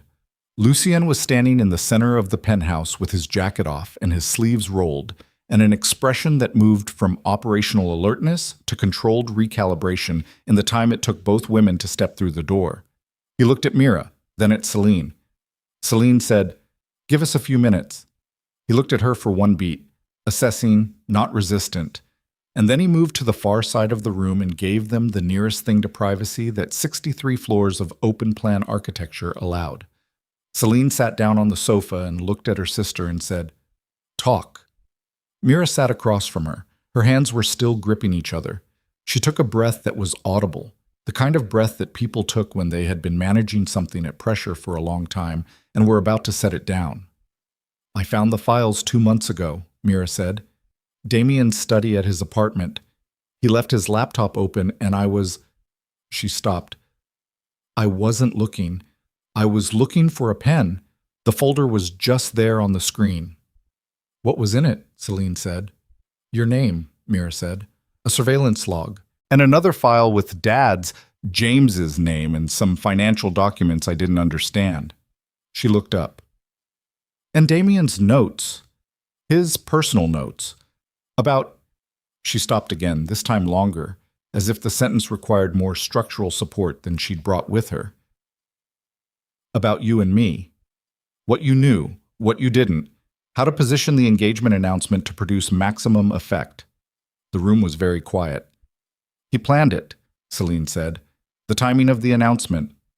"He planned all of it," Mira said, and her voice cracked on the last word in a way that was very small and very final, the sound of something that had been held intact for 2 months giving way. "I wasn't— Selene, I wasn't in it with him. I need you to know that. I didn't know about you and him, not until after, and when I found out, When did you find out about me and him?" Selene said. Mira looked at her. 8 weeks ago, when we started being serious. He told me there had been someone before, but that it was finished and that the woman had—" She stopped. "Had what?" Selene said. "Had moved on," Mira said quietly.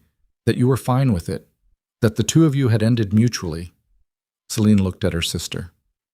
"And you believed him," she said. "I wanted to," Mira said, which was honest in a way that Selene respected even as she absorbed the weight of it. "The files," Selene said. 2 months ago you found them. Why didn't you—" "Because I was scared," Mira said. The directness of it was startling.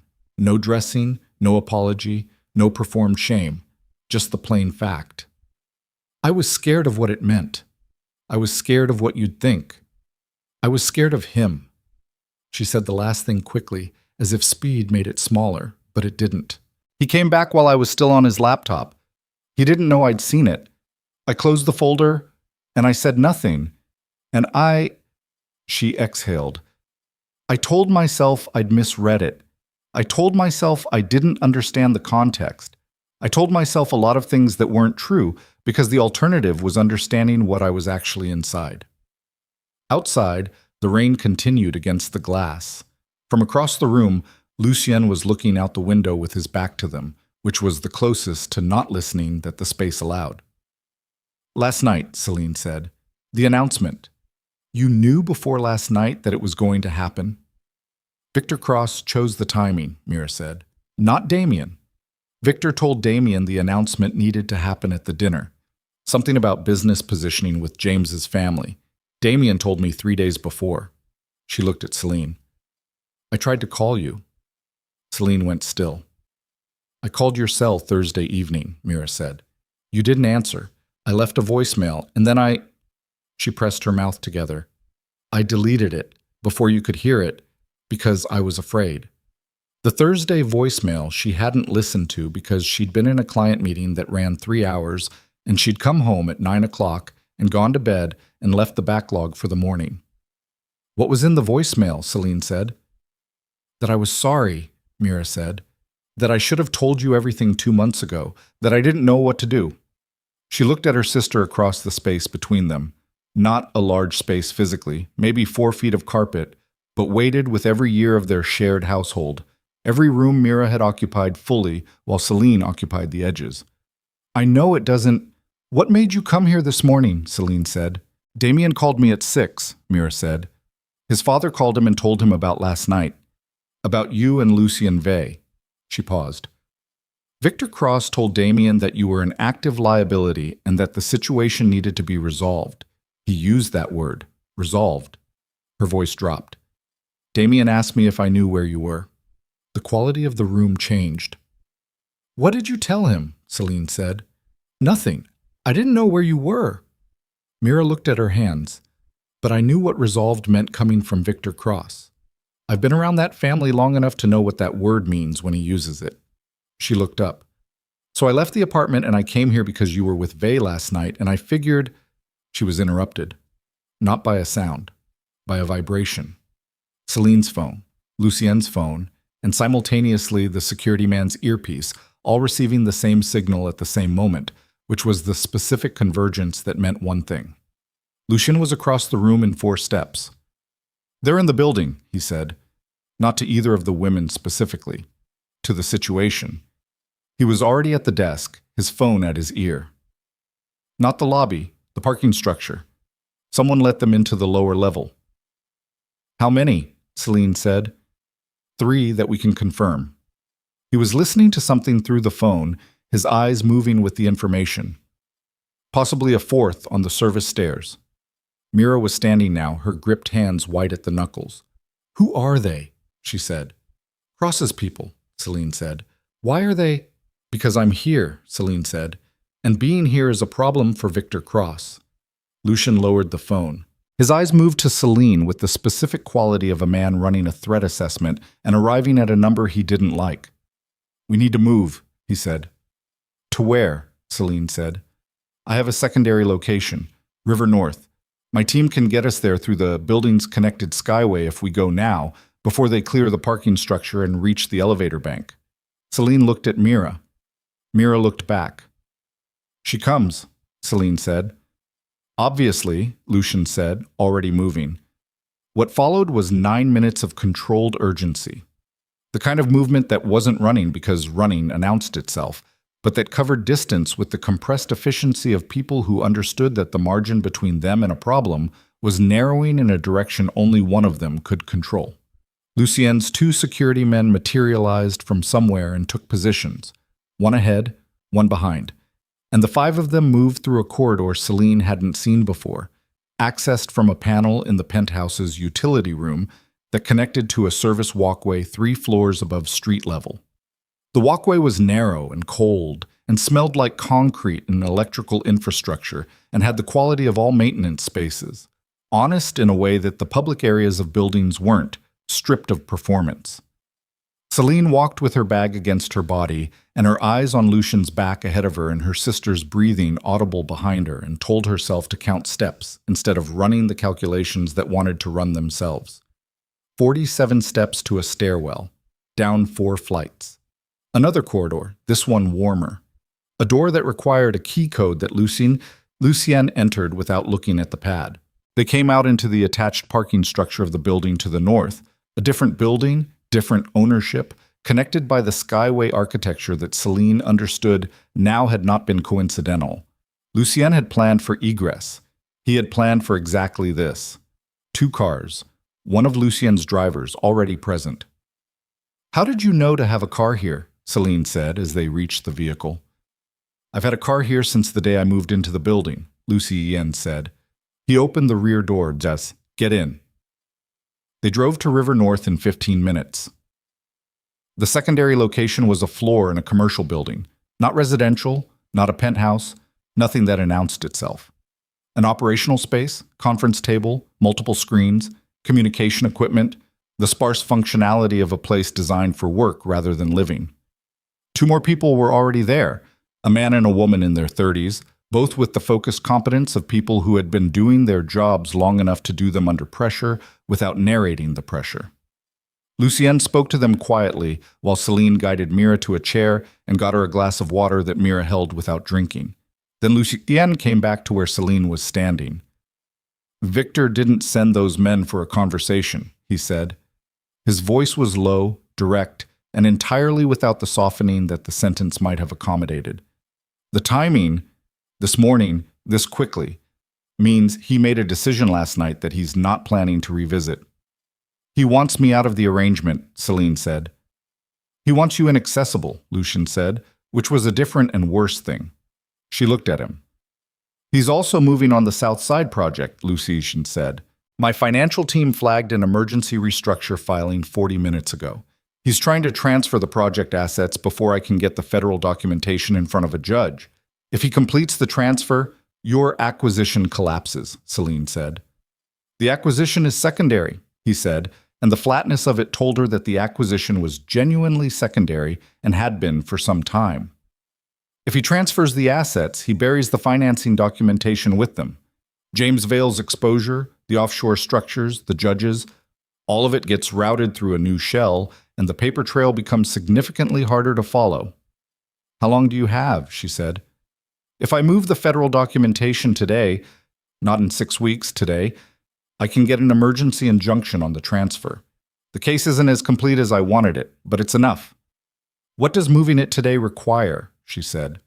A source with direct knowledge of the cross operation willing to make a statement, he said. Not me. My documentation is financial. It's strong, but a financial fraud case moves faster with a human source attached. He looked at Mira. Selene looked at Mira. Mira had been listening from across the room with the glass of water still in her hands, and her eyes moving between the two of them. And when both of them looked at her, she understood before the question was asked exactly what was being asked. She set the glass down. I saw the files, Mira said, on Damien's laptop. I can tell you what was in them. The structure of the offshore accounts, the names of the shell companies, I remember them. I've been trying to forget them for 2 months and they won't go. She looked at Lucien. Will that help? It depends on what you remember, Lucien said. Kirkwall Holdings, Meridian Coast Partners. A third one I couldn't pronounce, Cyrillic characters, which means Lucien's expression changed. A specific change. The change of a man who has been working a puzzle for 14 months and has just been handed a piece that clarifies the shape of the whole thing. Sit down, he said to Mira. I need everything you remember. Every name, every number, every word.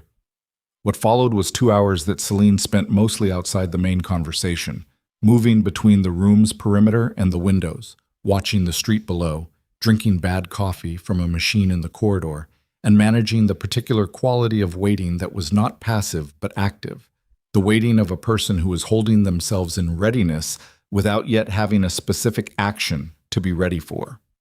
Mira talked. Lucien's people recorded and cross-referenced. The woman with the focused competence ran 3 separate searches on the names Mira provided. The man was on the phone with someone who Selene gathered was a federal contact. Careful, technical language, the compressed efficiency of a conversation between 2 people who understood its stakes. At one point, Lucien came to where Selene was standing at the window. Kirkwall Holdings is the missing structure, he said. The third shell entity I couldn't locate. Your sister just gave me the link between the cross-offshore accounts and the municipal contracts. That's the piece that makes this federal and not just civil. Will it hold? She said. With Mira's statement attached to the documentation? Yes. And James, she said, the excluded documents. Already transmitted to my legal team this morning, he said, per our conversation. James Vale is characterized as an unknowing signatory in every version of the documentation that goes to federal investigators.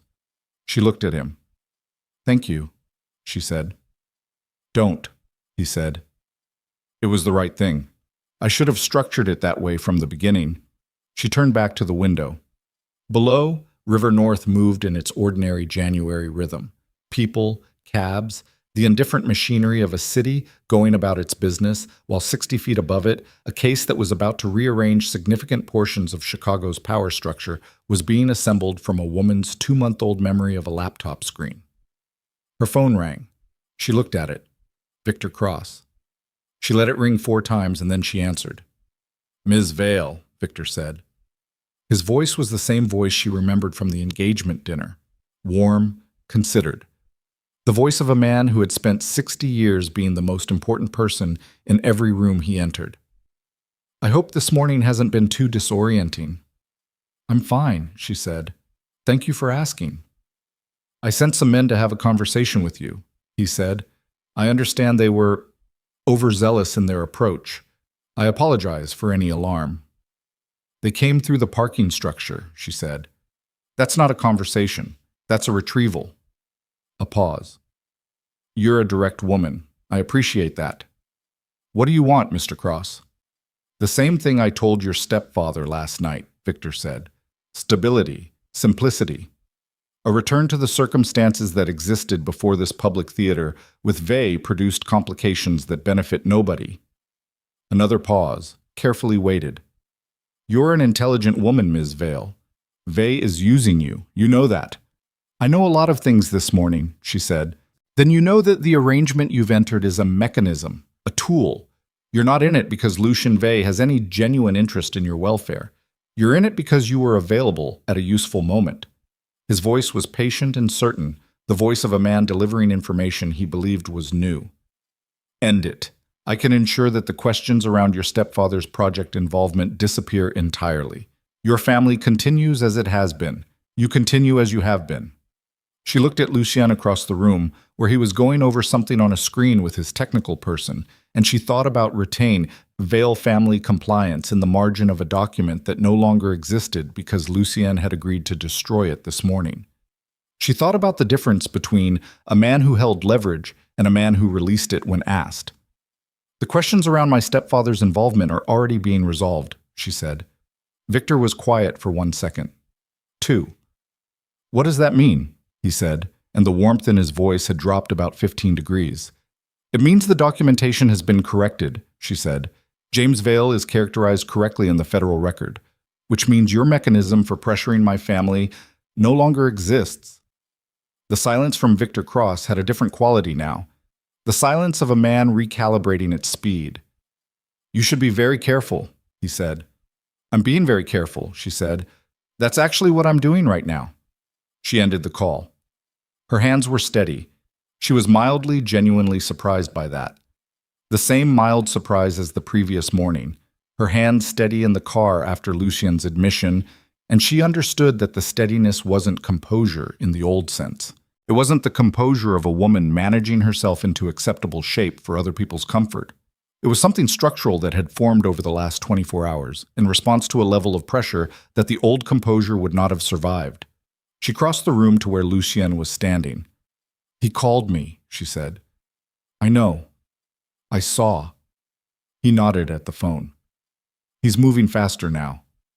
How much faster? Lucien looked at the screen. His technical person, the woman, was pulling up a feed Selene couldn't immediately interpret. A map, location markers, vehicle tracking. He's activated 6 more people in the last 20 minutes, the woman said, not looking up. 4 vehicles. 2 of them are heading toward this building's vicinity. He traced us here, Selene said. He traced my secondary vehicle, Lucien said. I expected it. This location was always temporary. Then where are we going? Selene said. To him, Lucien said. She looked at him.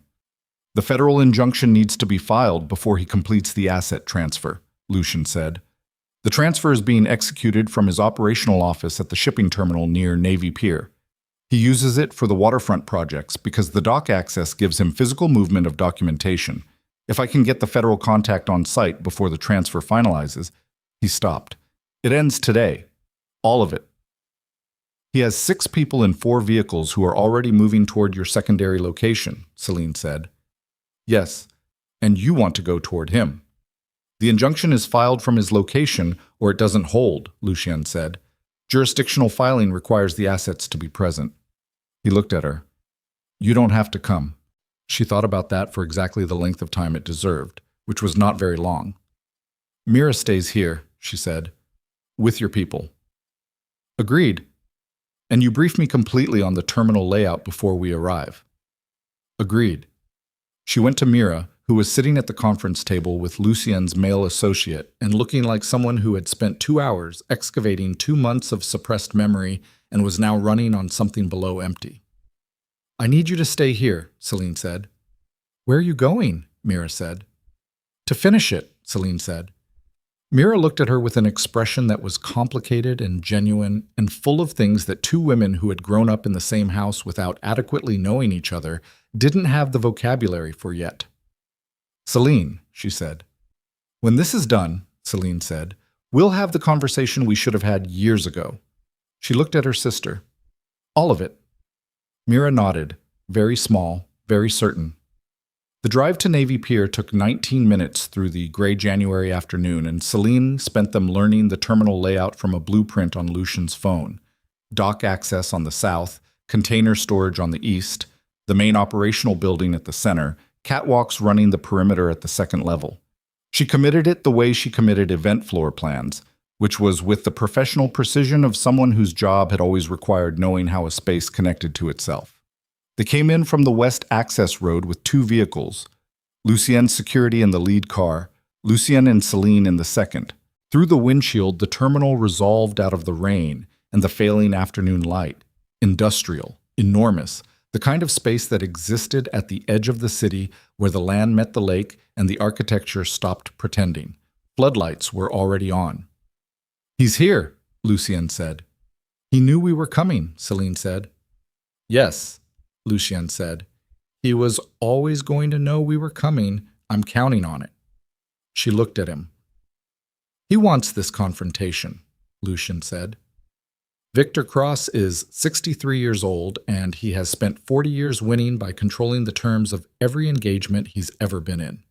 He wants me here, in his space, on his timeline. He thinks the federal contact isn't real. He thinks I'm bluffing the injunction. Are you bluffing? No, he said, but he believes I am. Which means he's going to want witnesses. He's going to want to watch me fail publicly. He looked at her.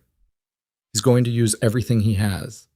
The surveillance files, the compliance note. The compliance note is gone, she said. He doesn't know that. The car stopped. Selene looked through the rain-streaked windshield at the terminal. Through the main structure's open loading doors, she could see light and movement. Figures. The shadows of men between stacked containers. The particular organized chaos of a space being used for something its original purpose hadn't intended. And at the center of the light, visible from 40 yards, Victor Cross stood beside a figure she recognized even through the rain and the distance. James Vale, her stepfather, standing with the rigid posture of a man who had been brought to a location he had not chosen to come to, which was the politest description of the word kidnapped that the situation allowed. She felt Lucien go still beside her. He took your stepfather, Lucien said. I can see that, she said. Her voice was steady. The steadiness was working very hard. Selene, don't tell me to stay in the car, she said. He was quiet for a moment. I wasn't going to, he said. She got out into the rain. The terminal smelled like diesel and lake water and the cold, specific smell of wet concrete in winter, and the rain came down without apology across the floodlit space and made everything look like it was happening underwater. Selene walked beside Lucien with his two security men flanking them, and the gravel of the access road loud under her feet, and her eyes on her stepfather's rigid posture 60 yards ahead. Victor Cross watched them come with the patience of a man who had arranged this particular view and was prepared to enjoy it. Beside him, a man Selene didn't recognize held something, not a weapon yet, but the hand was positioned with the specific readiness of a man who was holding a weapon adjacent. Beside Victor, on his other side, stood Damien Cross, in a coat that cost more than the scene deserved, with an expression that was trying to be his father's and not quite making it. The expression of a son who had inherited the shape of his father's confidence without the substance of it, and was only now, in this specific light, beginning to understand the difference. They stopped 10 feet from Victor, the rain between them. Lucien, Victor said pleasantly, I'm glad you could make it. Victor, Lucien said. Victor looked at Selene with the expression of a man examining a variable he hadn't fully accounted for. Ms. Vale, he said, I have to admit, your persistence is more significant than I anticipated. Where's your federal contact, she said to Lucien, because the question was structural and needed answering, and because asking it aloud was its own kind of pressure. 12 minutes out, Lucien said without looking at her. Victor heard this, and his expression moved through something small and fast.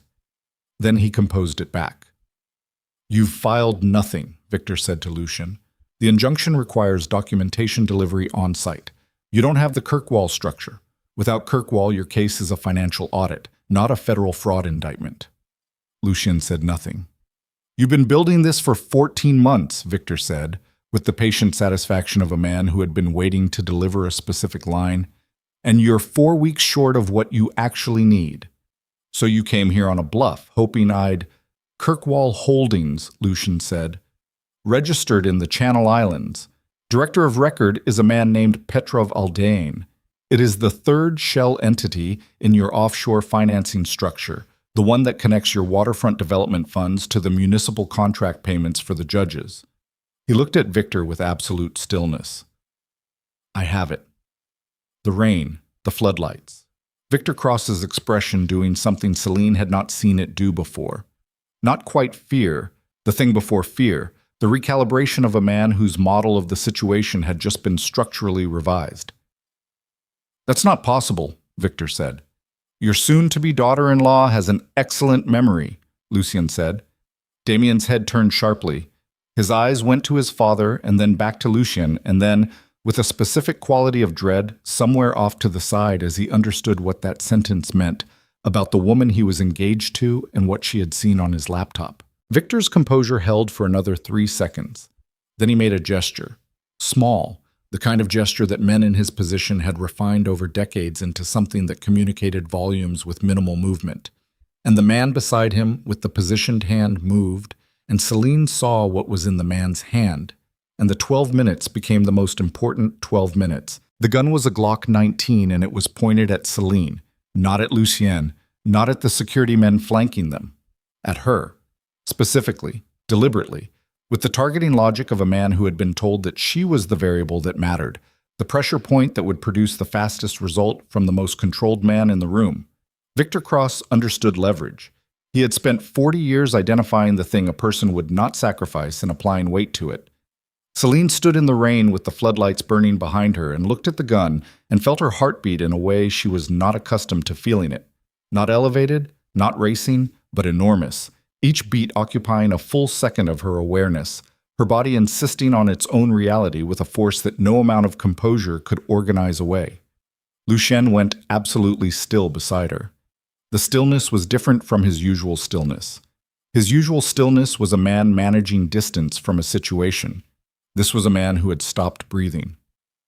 Here's what's going to happen, Victor Cross said, and his voice had shed the warmth entirely now, leaving only the structure underneath, the architecture of a man who had made decisions like this before and understood their mechanics. Lucien is going to call his federal contact and tell them the documentation is incomplete and the filing is postponed. Then he's going to give me the drive with the Kirkwall materials. Then Ms. Vale is going to get in one of my vehicles, and we're going to have a private conversation about what she does next. He looked at Lucien. And you are going to allow all of this because you are a man who understands mathematics, and the mathematics of the situation are not complicated. Lucien said nothing. 14 months, Victor said. 14 months of work. A drive with the Kirkwall structure on it. Or her. He said it the way a man stated a weather fact. That's the equation. The rain came down between them. Selene looked at the man with the gun.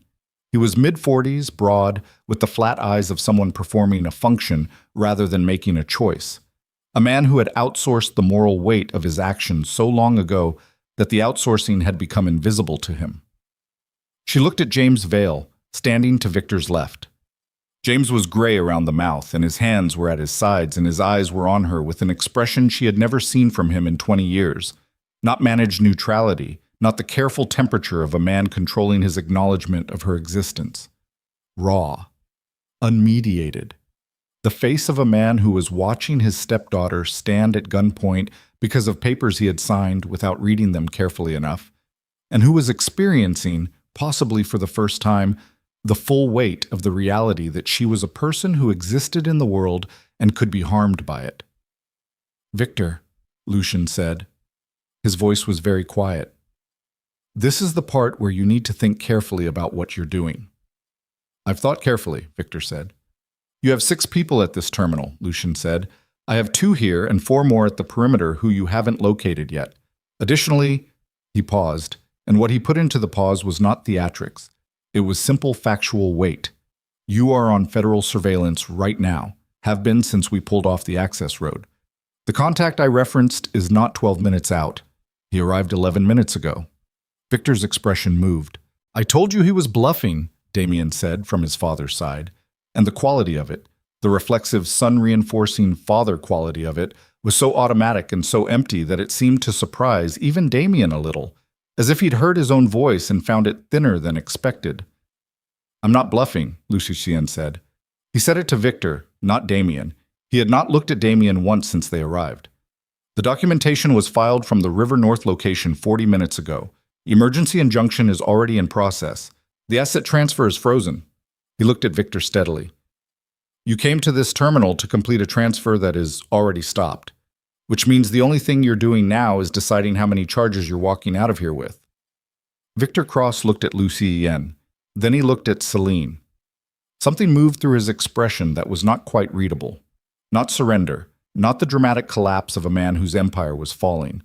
Something more internal than that, a recalibration happening in real time. The adjustment of a man who had built his entire life on the ability to identify the correct move and was running that process now and arriving at a result he didn't like. The gun was still up. The man holding it had not moved. If you pull that trigger, Selene said, and her voice came out level and clear above the rain, you are done. Not legally done. I understand you have lawyers for legal. I mean done. Whatever you've built, whatever you've managed, whatever version of yourself you've maintained for 60 years, it ends on this dock. Because shooting a woman in front of federal surveillance and 6 witnesses is not something that gets managed.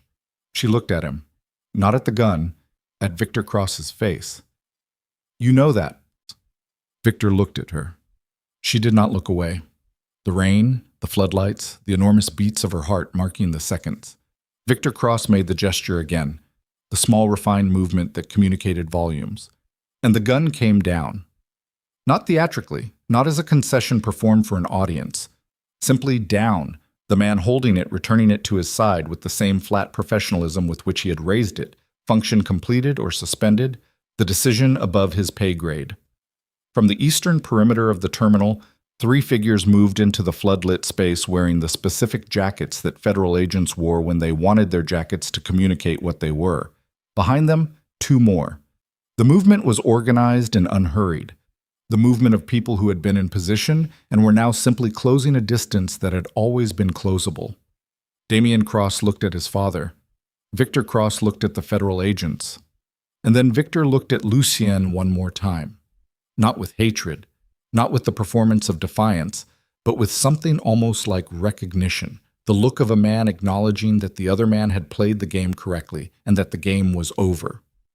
40 years, Victor said, very quietly, mostly to himself. Yes, Lucien said. The agents reached Victor Cross and the man who had been holding the gun and began the process that federal agents began in these situations. Professional, documented, the ordinary bureaucratic machinery of consequence. Victor submitted to it with a composure that was the composure of a man who had always understood that composure was the last form of control available when all the others were gone. Damien did not submit with composure. Damien's composure broke approximately 30 seconds into the process when one of the agents said his name and produced a document, and Damien looked at the document and the color drained from his face in a way that was complete and very fast, like something being poured out of a container. He said, wait. And then he said, no, listen. And then he said his father's name twice, and his father did not look at him. Selene watched this from 10 feet away and felt, not satisfaction, not the clean arc of a person who had been wronged watching the wrongdoer fall. Something more complicated and less comfortable. The understanding that Damien Cross was, underneath the entitlement and the manipulation and the casual brutality of a man who sorted people by their usefulness, a son who had never been given the chance to be anything other than his father's instrument, that the cruelty in him had been cultivated by the man currently standing with his hands being secured with federal zip ties and not looking at his son. That didn't excuse anything. But she held it anyway, because it was true. Lucien came to stand beside her. She was looking at James. James Vale was still standing where Victor's man had positioned him, 2 feet to the left of where Victor had been, and he hadn't moved during any of it. Not when the gun came down, not when the agents arrived, not when the activity of arrest organized itself around him. He was looking at Selene with the expression she had seen in the last minute before all of this, and it hadn't changed. She walked over to him. He looked at her. She looked back. "Are you hurt?" she said. "No," he said. His voice was hoarse. "They picked me up from the house at 7 this morning. Victor's men. They said it was a meeting about the project." He stopped. "It wasn't a meeting." "I know," she said. "Selene." He said her name with a weight she had never heard from him before. Not the careful neutrality of a man maintaining distance, but the full weight of a name spoken by someone who understood, possibly for the first time, what the name belonged to. "I'm sorry." The two words sat between them in the rain. 20 years of careful mutual distance. 20 years of the specific cold of being treated like temporary furniture. 20 years of waiting for this man to look at her the way he was looking at her now. "When this is finished," she said, "we're going to have a real conversation. About all of it. And I'm not going to manage my feelings to make it comfortable for you." He nodded, very small, very certain. "Okay," he said. "Okay," she said. She turned back. One of the federal agents, a woman in her 40s with the particular directness of someone who had been doing her job long enough to do it without announcement, was talking to Lucien. Selene walked over and stood beside him, and the agent looked at her and said, "Ms. Vale, we're going to need a statement from you about the events of this morning, including the call you received from Victor Cross. Can you come with me?" "Yes," Selene said. She went. The next 6 hours were the hours that existed after the cinematic part of a crisis. The unglamorous, procedural, fluorescent-lit hours of law enforcement doing its work. Federal building, conference room, bad coffee, a young agent with a recorder and a legal pad who asked questions in a careful sequence and wrote her answers down with the thoroughness of someone who understood that the quality of documentation now would determine the quality of everything that came after. Selene answered every question. She did not manage her answers. She did not construct a version that was more comfortable or more flattering or better for any particular interest. She said what had happened, in the order it happened, with the details it contained. At some point, Mira arrived with Lucien's people from River North and gave her own statement in an adjacent room, and Selene knew this because the young agent with the recorder mentioned it. "Your sister is next door," with the matter-of-fact tone of someone noting a practical logistic. At some point, James Vale gave a statement. At some point, the federal agent with the directness came back and told Selene that the injunction had held, the asset transfer was frozen, and the cross operation was being processed as a federal fraud case with a potential roster of secondary defendants that included 2 sitting judges, 1 state senator, and 14 individuals connected to various cross subsidiaries. "What about my stepfather?" Selene said. "Mr. Vale's documentation has been reviewed," the agent said. "His characterization as an unknowing signatory is consistent with the full documentary record. He is not a subject of the investigation." Selene looked at the table surface for a moment. "Thank you," she said. She walked out of the federal building at 4:30 in the afternoon into a Chicago evening that had finally decided to stop raining. The air was cold and clean in the way that post-rain January air was clean, stripped of everything, honest. She stood on the steps and breathed it and let the last 6 hours settle into her body the way experience settled, not as story, but as weight, as something she would carry differently over time. Lucien was at the bottom of the steps. He was standing with his hands in his jacket pockets and his eyes on the street, and he turned when he heard her come through the doors, and they looked at each other for a moment without saying anything. "James?" she said. "Released an hour ago," he said. "Your mother picked him up. They're home." "Mira?" "With them," he said. "She asked me to tell you she'll call you tomorrow." Selene came down the steps and stopped 2 feet from him. "The compliance note," she said. "Destroyed this morning. My legal team confirmed it at 9:15. She nodded. "The acquisition," she said. He looked at her. "What about it?" "The Southside project. If the injunction holds and Victor Cross is indicted, the project goes into receivership." "Yes." "Are you filing the acquisition offer?" He was quiet for a moment. "No," he said. She looked at him. The project has 15 residential units for affordable housing in the original development plan, he said. They were going to be removed in the cross restructure. If the receivership goes through correctly, those units come back. He looked at the street. I've talked to the federal contact about a structured receivership that prioritizes the original development terms. Someone else buys it. The units survive. A pause. I make nothing on it. She looked at him for a long moment. That's not the man in the file folder, she said. No, he agreed. It's not. She looked at the street beside him. I need to go home, she said. My apartment. My things. I need to sleep in my own bed and eat something that isn't federal building vending machine food and be in a space that's mine for a while. I know, he said. The arrangement, she said. The arrangement was your choice to make from the beginning, he said. It still is. She thought about that. She thought about the ballroom 36 hours ago.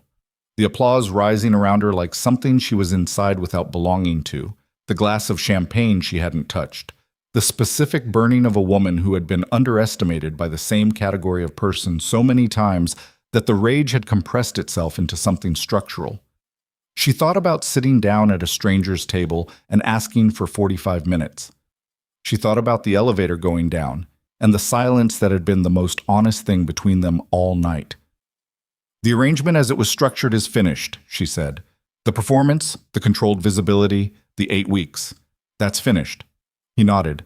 But she stopped and looked at him and said the next sentence very carefully because it was true and she wasn't in the habit of saying true things about herself that she hadn't fully organized yet.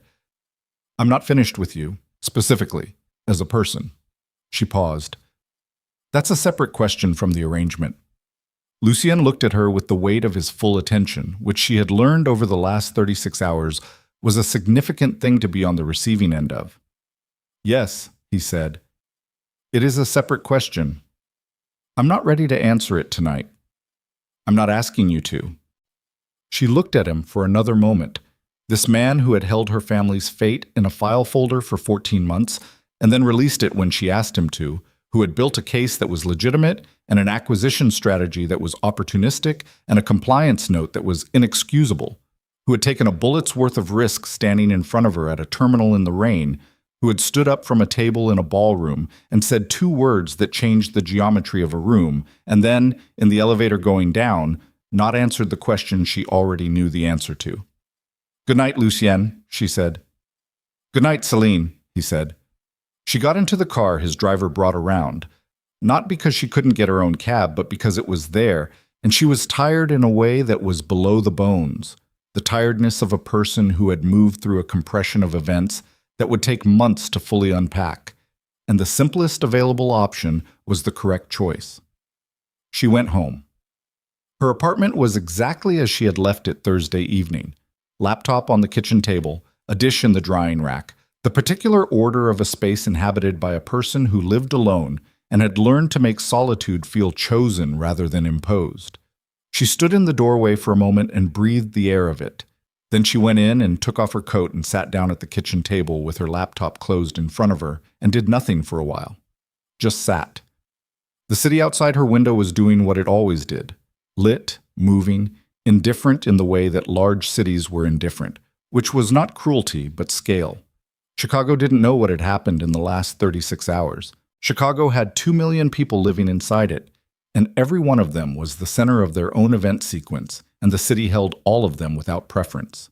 She had grown up in this city feeling invisible.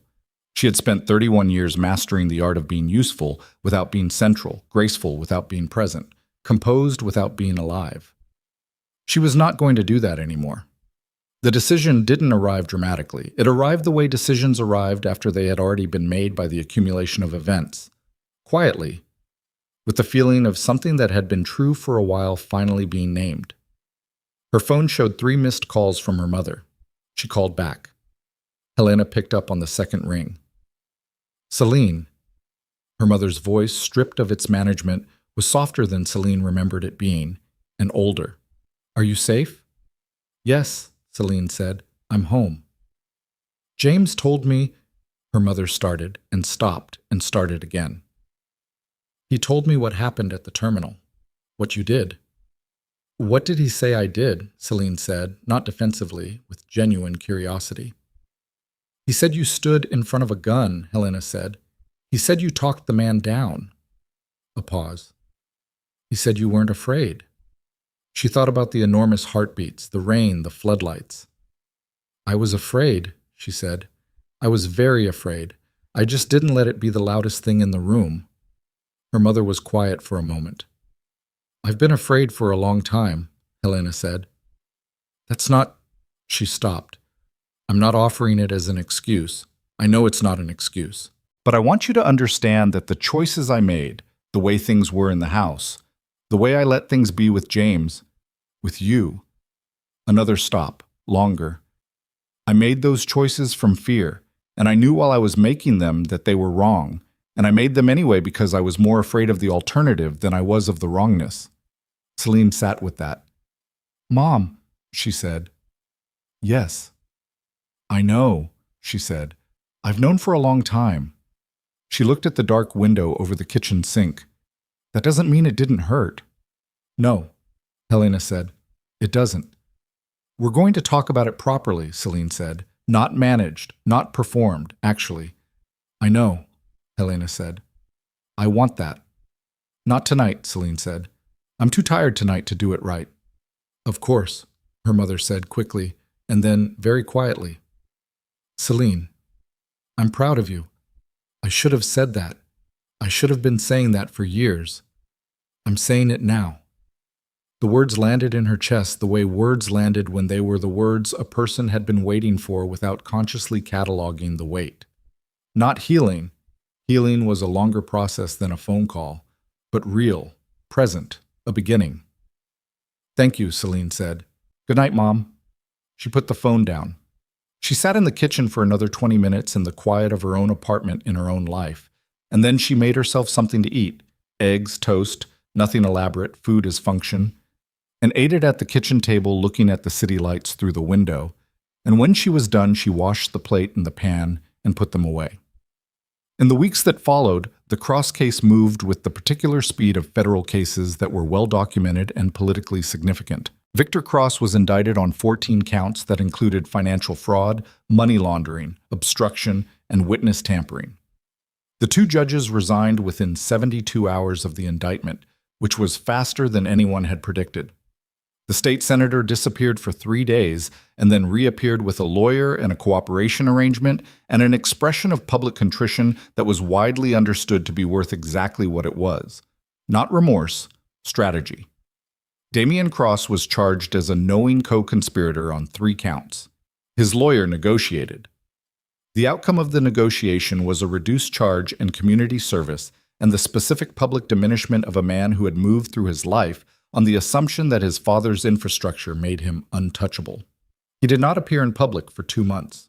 When he did, it was at a charity event his lawyer had arranged, and his photograph appeared in a local news item that positioned him as a young man beginning the process of accountability, which was a narrative his lawyer had written and which was not entirely untrue and not entirely true.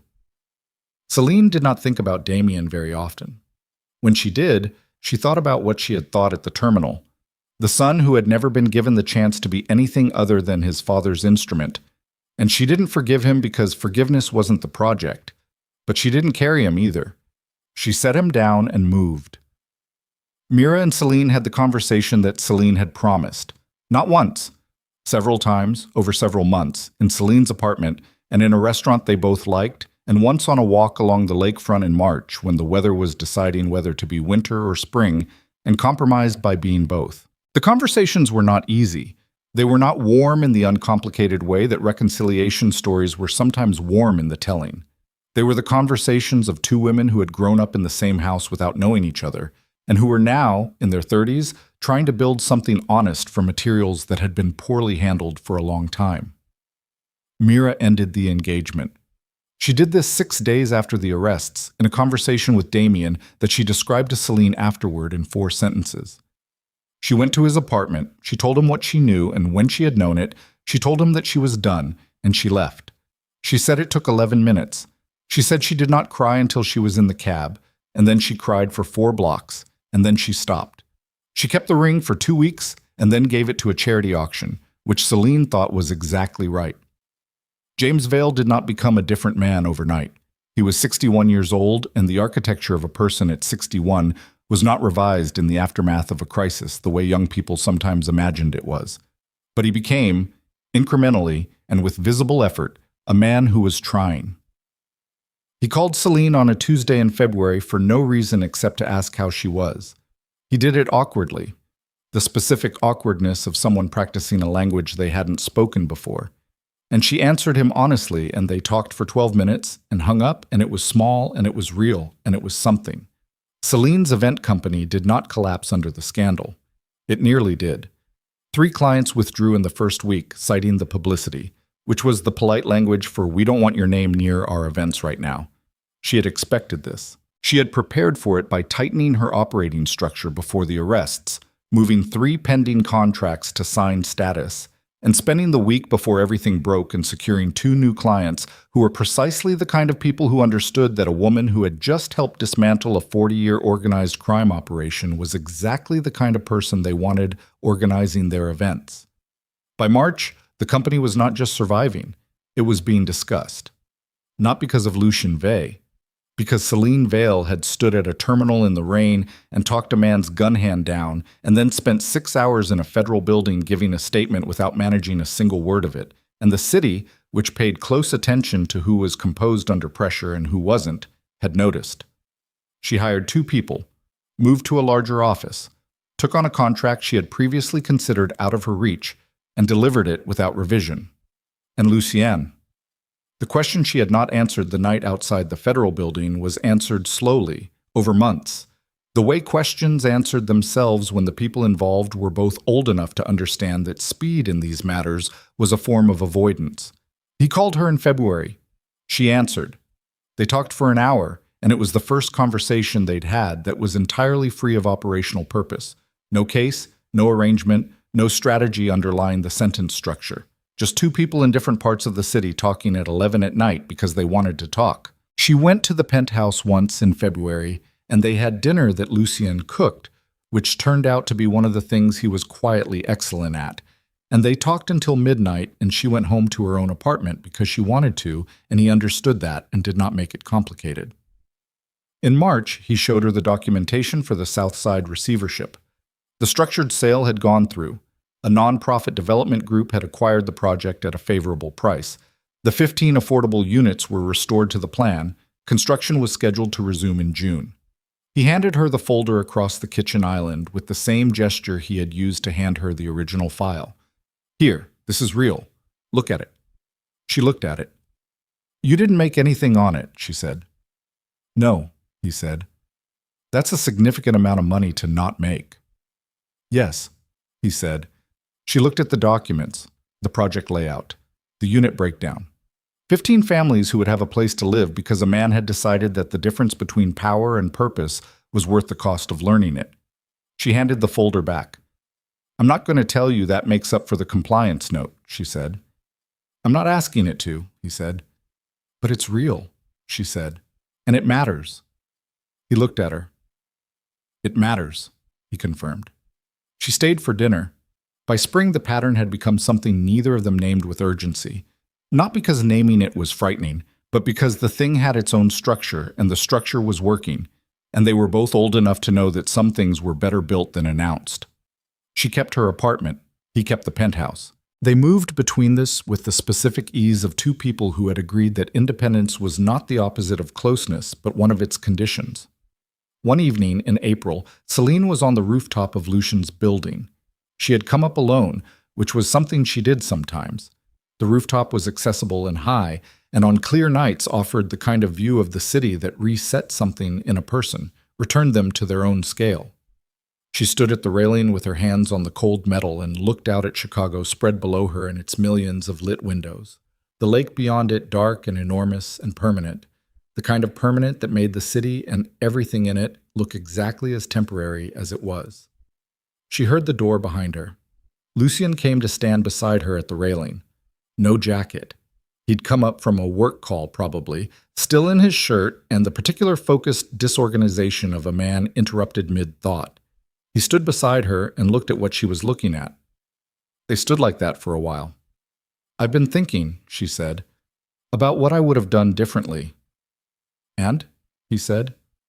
"Nothing," she said. "I think I would have done exactly the same things in exactly the same order." She looked at the lake. "Which either means the choices were right, or means I'm the kind of person who would repeat herself, and I haven't decided which." "Both can be true," he said. "Yes," she said, "they can."